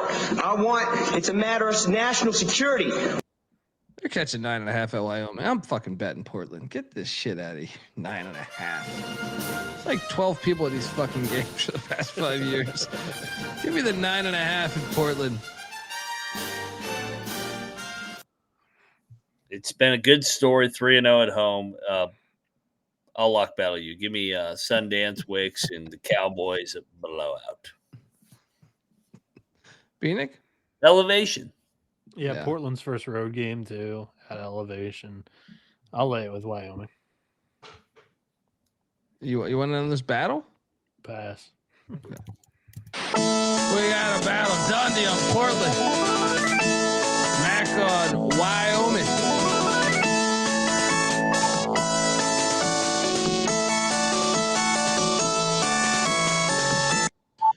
Next up, Green Bay, the Phoenix. Catch it. Is this going up? 27.5. Oh my God. We got to bet Green Bay, right? 27.5. I mean, Green Bay, dude. I think we should bet Green Bay. They played the Tommies the other night. They're staying right there. I mean, Gottlieb, good God, cover once. You This is it. jackass. Lock Green Bay. Come on. Do not sprinkle the money line. Treat Minnesota like they're fucking Purdue now. Trevor says Minnesota by 40. This is it. This is the one. This is the one. What You ready you for this do. final score? It's going to be like 17 or 18. Minnesota wins by 17 or 18. Double lock on Green Bay. Bieniek, what are you doing here? I'm laying it with the Golden Gophers inside the barn. That's how you know that Green Bay is going to cover. Minnesota won by 27 over Gardner-Webb and 45 over Alcorn State. They're coming off a loss where they got blown out by Missouri in the second half. They come home and they curb stomp Green Bay here. Next up, we got Northern Colorado catching waves at Pepperdine. What the hell's this number? We got this. Are they catching waves and points? Because if they're catching points, Catch a nap here in a minute. Watching this fucking game. Load motherfucker. Opened at a pick. Now it's 1.5 in favor of Northern Colorado. 1.5, bouncing back and forth. Give me these waves. May the waves crash on the We right don't know side. anything about Northern Colorado. They haven't played anybody. They played the Colorado College and Colorado Christian. How many more Colorados can they play? Yeah, give me Pepperdine. No bet.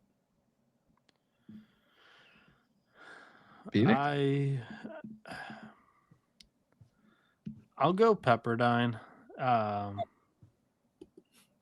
It's hard. This is hard. Yeah, this is possible to bet. You're almost flying blind there a little bit. Next up, Sam Houston's at Utah. Sam Houston's getting 12.5. Okay. I mean, am I going to fall for this trap? I think it's Sam Houston's live here, Mac. Real quick, Utah. They're at Baylor, so late game. I'm going to lock up Utah. I will not. Elevation. I think Sam Houston's going to get drilled. I will certainly not lock up Utah, but Moneyline McIntyre, locking up the Utes. Those bad Big 12 teams are starting to play better. I'm convinced after tonight. I'll ride the wave. Bieniek? I don't know. I've watched Utah play with their food. We should bet 3 Sam straight Houston, games. Bieniek. I'm in on Sam Where's your head Houston. coach? Utah's 0-3 against the spread, and they haven't covered by a margin of 8.5 points per game.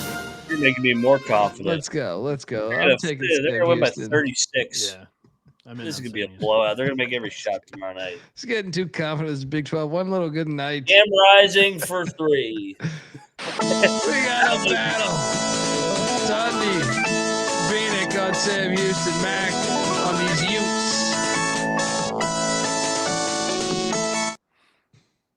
Next up.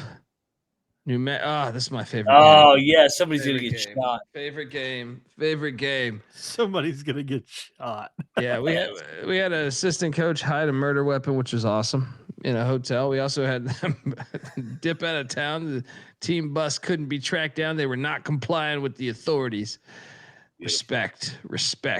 I have a lock. This is the game I want to watch most tomorrow.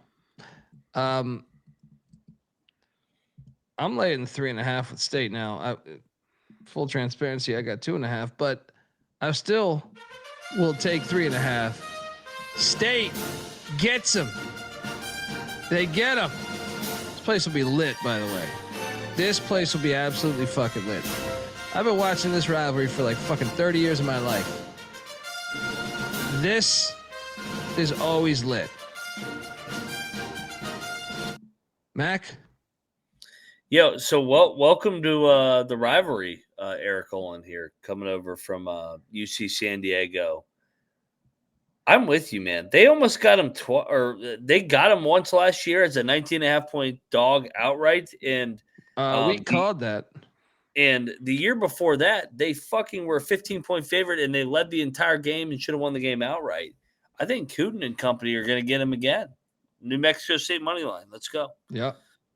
That place is on fire tomorrow. Bieniek? Prime time, too.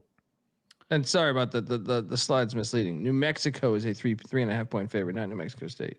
I knew what you meant. Yeah. I got 2.5. This is going to be a lock battle. New Mexico State has not played a D1 team yet. They are a transfer portal team. They only bring back 2 guys that were freshmen last year that barely played. They were a transfer portal team 20 years ago.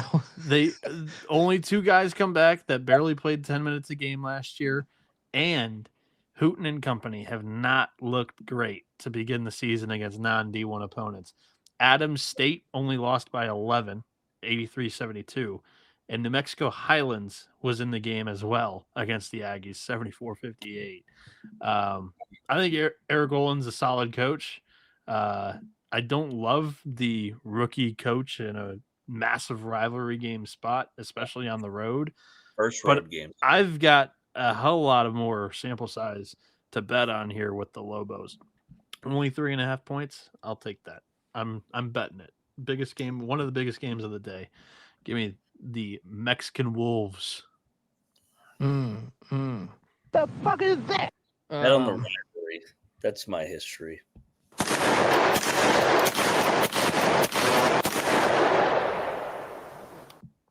We got a battle. All right. Bieniek on the Lobos. Dondi, Mac on the Eggs. Next up, Manhattan. This fucking game. Do we have a line on this yet, though? To go from this to this is fucking epic. Manhattan's on the if we have a line. Yeah, no line. Check the picks page. Take it on Mississippi Valley State. Then we have this game's actually great. This is a great game. Bradley in the Bay Area taking on San Francisco. Bradley won by 2 a season ago in Peoria. San Francisco laying 8.5. Gosh, man. I think it's too many points. I think I do San Francisco gets the win. I think it's a revenge angle there. But Bradley coming off the loss to UT Martin. I like the spot. I think they keep it close. I'll take Bradley in the points. Locking it? I'm locking it. Give me Bradley at 8.5. This is a 5-point game.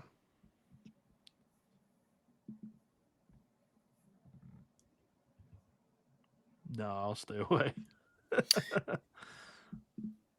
Oh, I love Bradley tomorrow. Dude, this is like Money line is in play, by the way. It's not a crazy money line. Yeah. Plus 320. This is the foxhole system where you lose a game at home that you get embarrassed. You're a 15-point fucking favorite and you lose outright. So you underperform the spread by 20 points. Then you're catching points as a dog. This is a rally spot with a really good coach, Wardle and company. Last year was a 2-point game. This is going to be a dogfight. Maybe the Dons win by 3, but I think Bradley's right there to win the game. Yeah. Right down to the final possession. Bradley, lock it up. Like the Don should be favored, but not. This is a little. It should be 5.5. Yeah. It should be 4.5, 5.5. Double lock on these Braves on the warpath. It's an overreaction to the Marty game. Next up, we have the Bengals of Idaho State coming into the crack house. Nobody goes into the ozone layer and gets a dub. Seattle won this game by 26 the last time they played this one. I'll lay it because I don't think Idaho State's any good. No bet. Mac? Do we think the crackouts are just going to start rolling now? Friends lock on Seattle. Check the picks page. I agree with Mac. Yeah. Oh, we're close. Utah Valley's in Fresno. Utah Valley's laying 2.5. What the fuck? Only? Fresno's the play, man. Road game. Let's take Fresno at the Save Mart Center. Yeah, I want to take Fresno. You want to bet Utah Valley, Bieniek? Yeah.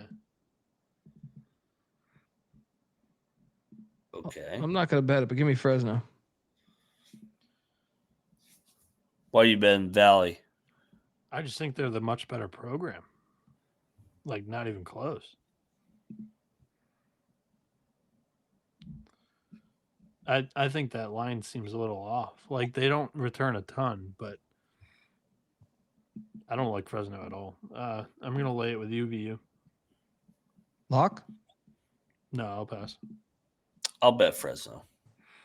I'm betting Fresno as a home dog. On the line, Mac. Locking up. Fresno. I think Fresno's as bad as we'll make it. Next up, Weber State's in Irvine at the Anthill. Irvine's like 8.5. I'm gonna bet UC Irvine minus 8.5. Weber's off the emotional Utah State game. They played really well, only lost by 10. Now they got to go to the Anthill and Irvine. I know they played Lincoln, California, the Oaklanders, but the last time they were here against a D1 opponent, they lost to Baptist. They get it done here. Mac, what are you doing here? I'm going to co-sign everything you just said. And to add to it, Weber played well against Utah the game before, the overtime game. Yeah. So, I mean, double get-up spot, and, yeah, give me Irvine in a blowout. They already dropped a rare home game. Blowout. Double lock on these Anteaters. Shout out to Avetta dropping knowledge. Bieniek. UCI, I agree with a lot of your points, but I'm ultimately going to pass. I think Weber State could be a little bit dangerous. I'm actually buying into what they've done so far against Utah and Utah State. Don't fall for it. I did it last year. I remember that. Final game on the slate. It's a hard ticket to Hawaii. It's not paradise all the time. It's a hard ticket to Hawaii. Hawaii's laying 14.5. The over under at 155.5. Lock. Yes. Yeah, I'll probably be laying it with Smash play.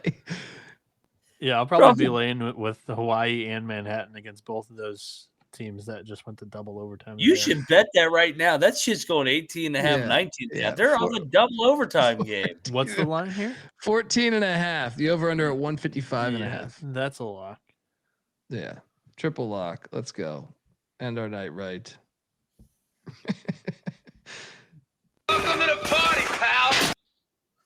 Friends through eternity, loyalty, honesty will stay together through thick or thin. Friends forever will be together. We're up top 'cause we play to win. All right, guys. Let's do this and get the fuck out of here. Top plays of the night. Let's just stay right there. Hawaii against Utah Tech. That's one right there. 2 is UConn for me. Get this BYU bullshit out of here. Oh, you're going down. 3. There's a lot that I fucking like. This is such a hard thing to do on these gigantic fucking slates. Let's go. New Mexico State. All right. Those are the 3. The dog to hit outright. I think we just called a dog, didn't we? That we liked. What game was that? Bradley? Bradley, but I thought I liked one even more prior to that. New Mexico State, of course, but hold on. I'm going to get my client. Oh, Grand Canyon against St. Louis. Let's go. Write it. Mac, fire. Let's go Georgetown. Early game. Let's go Marquette in the early window. And then let's go. I love Nebraska tomorrow too. So that'll be my 3. Dog. I want to change my dog from Grand Canyon to Butler. to fade SMU. Mm-hmm. Dog, give me Brian Wardle and company. Go out there to San Fran and pick off the Dons. Bradley Braves, get it done. Money line late window Saturday night. Bieniek? My favorite bet tomorrow is Boston against Merrimack. Merrimack 0-3 against the spread so far this year. Average non-cover margin of 8.5 points. I've mentioned it a couple times already this season. It's just really tough to get that Joe Gallo zone gelling and going and firing on all cylinders. I'll take BU -4.5. I'll go over 170.5 in Grand Canyon, St. Louis. Both of these teams are going to want to get up and down the floor, and they have been so far this season. The Cocktail Napkins got this at 176, so there's a pretty good edge there. Number 3, I was debating on whether I wanted to get a little bit different, but overall, I think it goes without saying. Hawaii -14.5. Let's go Bows. And then my money line, dog, I'll go with a little bit more of a value shot than the short puppers that I've got on the card. Give me Sam Houston +12.5, but they're +680 on the money line against Utah. I think the Utes have been playing with fire a little bit too much so far to start the season.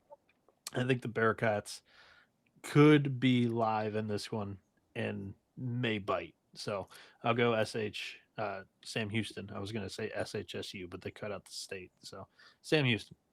Let's go. All right, folks.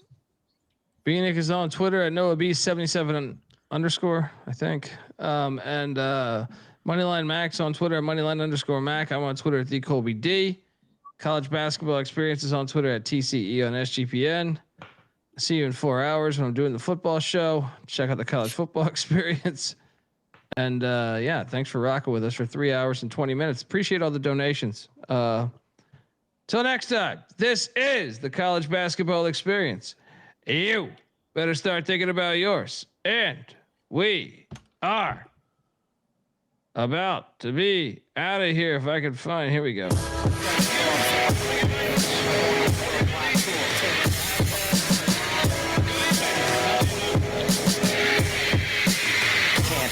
My celly's off, so I can't be found. I'm on a worldwide tour, touring every fucking curtain down. They say the Lord watches over my sins, over my head, watching hair as it thins. Over the ledge, it ain't letting me in. There's still regiments and relevance to letting me win. Win, lose or draw. You ain't prepared unless you all ready to lose it all. Losing a brawl? Yeah, that's a ride day. Good friends know my Nina Hideaway. They came and went, but the riders stay. So it's like I won the lottery and can't be found until I resurface with the latest purchase. 33 and a third and 45 circles. You ain't got that shit, and I ain't 45 king. But on the beats, I've been doing my thing. I start the program and the doorbell ring. I gotta leave town to a place I can't be found. My celly's off, so I can't be found. I'm on a worldwide tour, touring every fucking curtain down. American dreams, lessons, and still they work. I guess the sand on the beach still was really dirt. Now I'm going home, flying over Rome at 30,000 feet. Like, damn, is that really Earth? I see the killers work on walls, familiar turf. Got a little school in graph, 101 was first. Got a little school in math, didn't really work, but put the numbers on the block and I made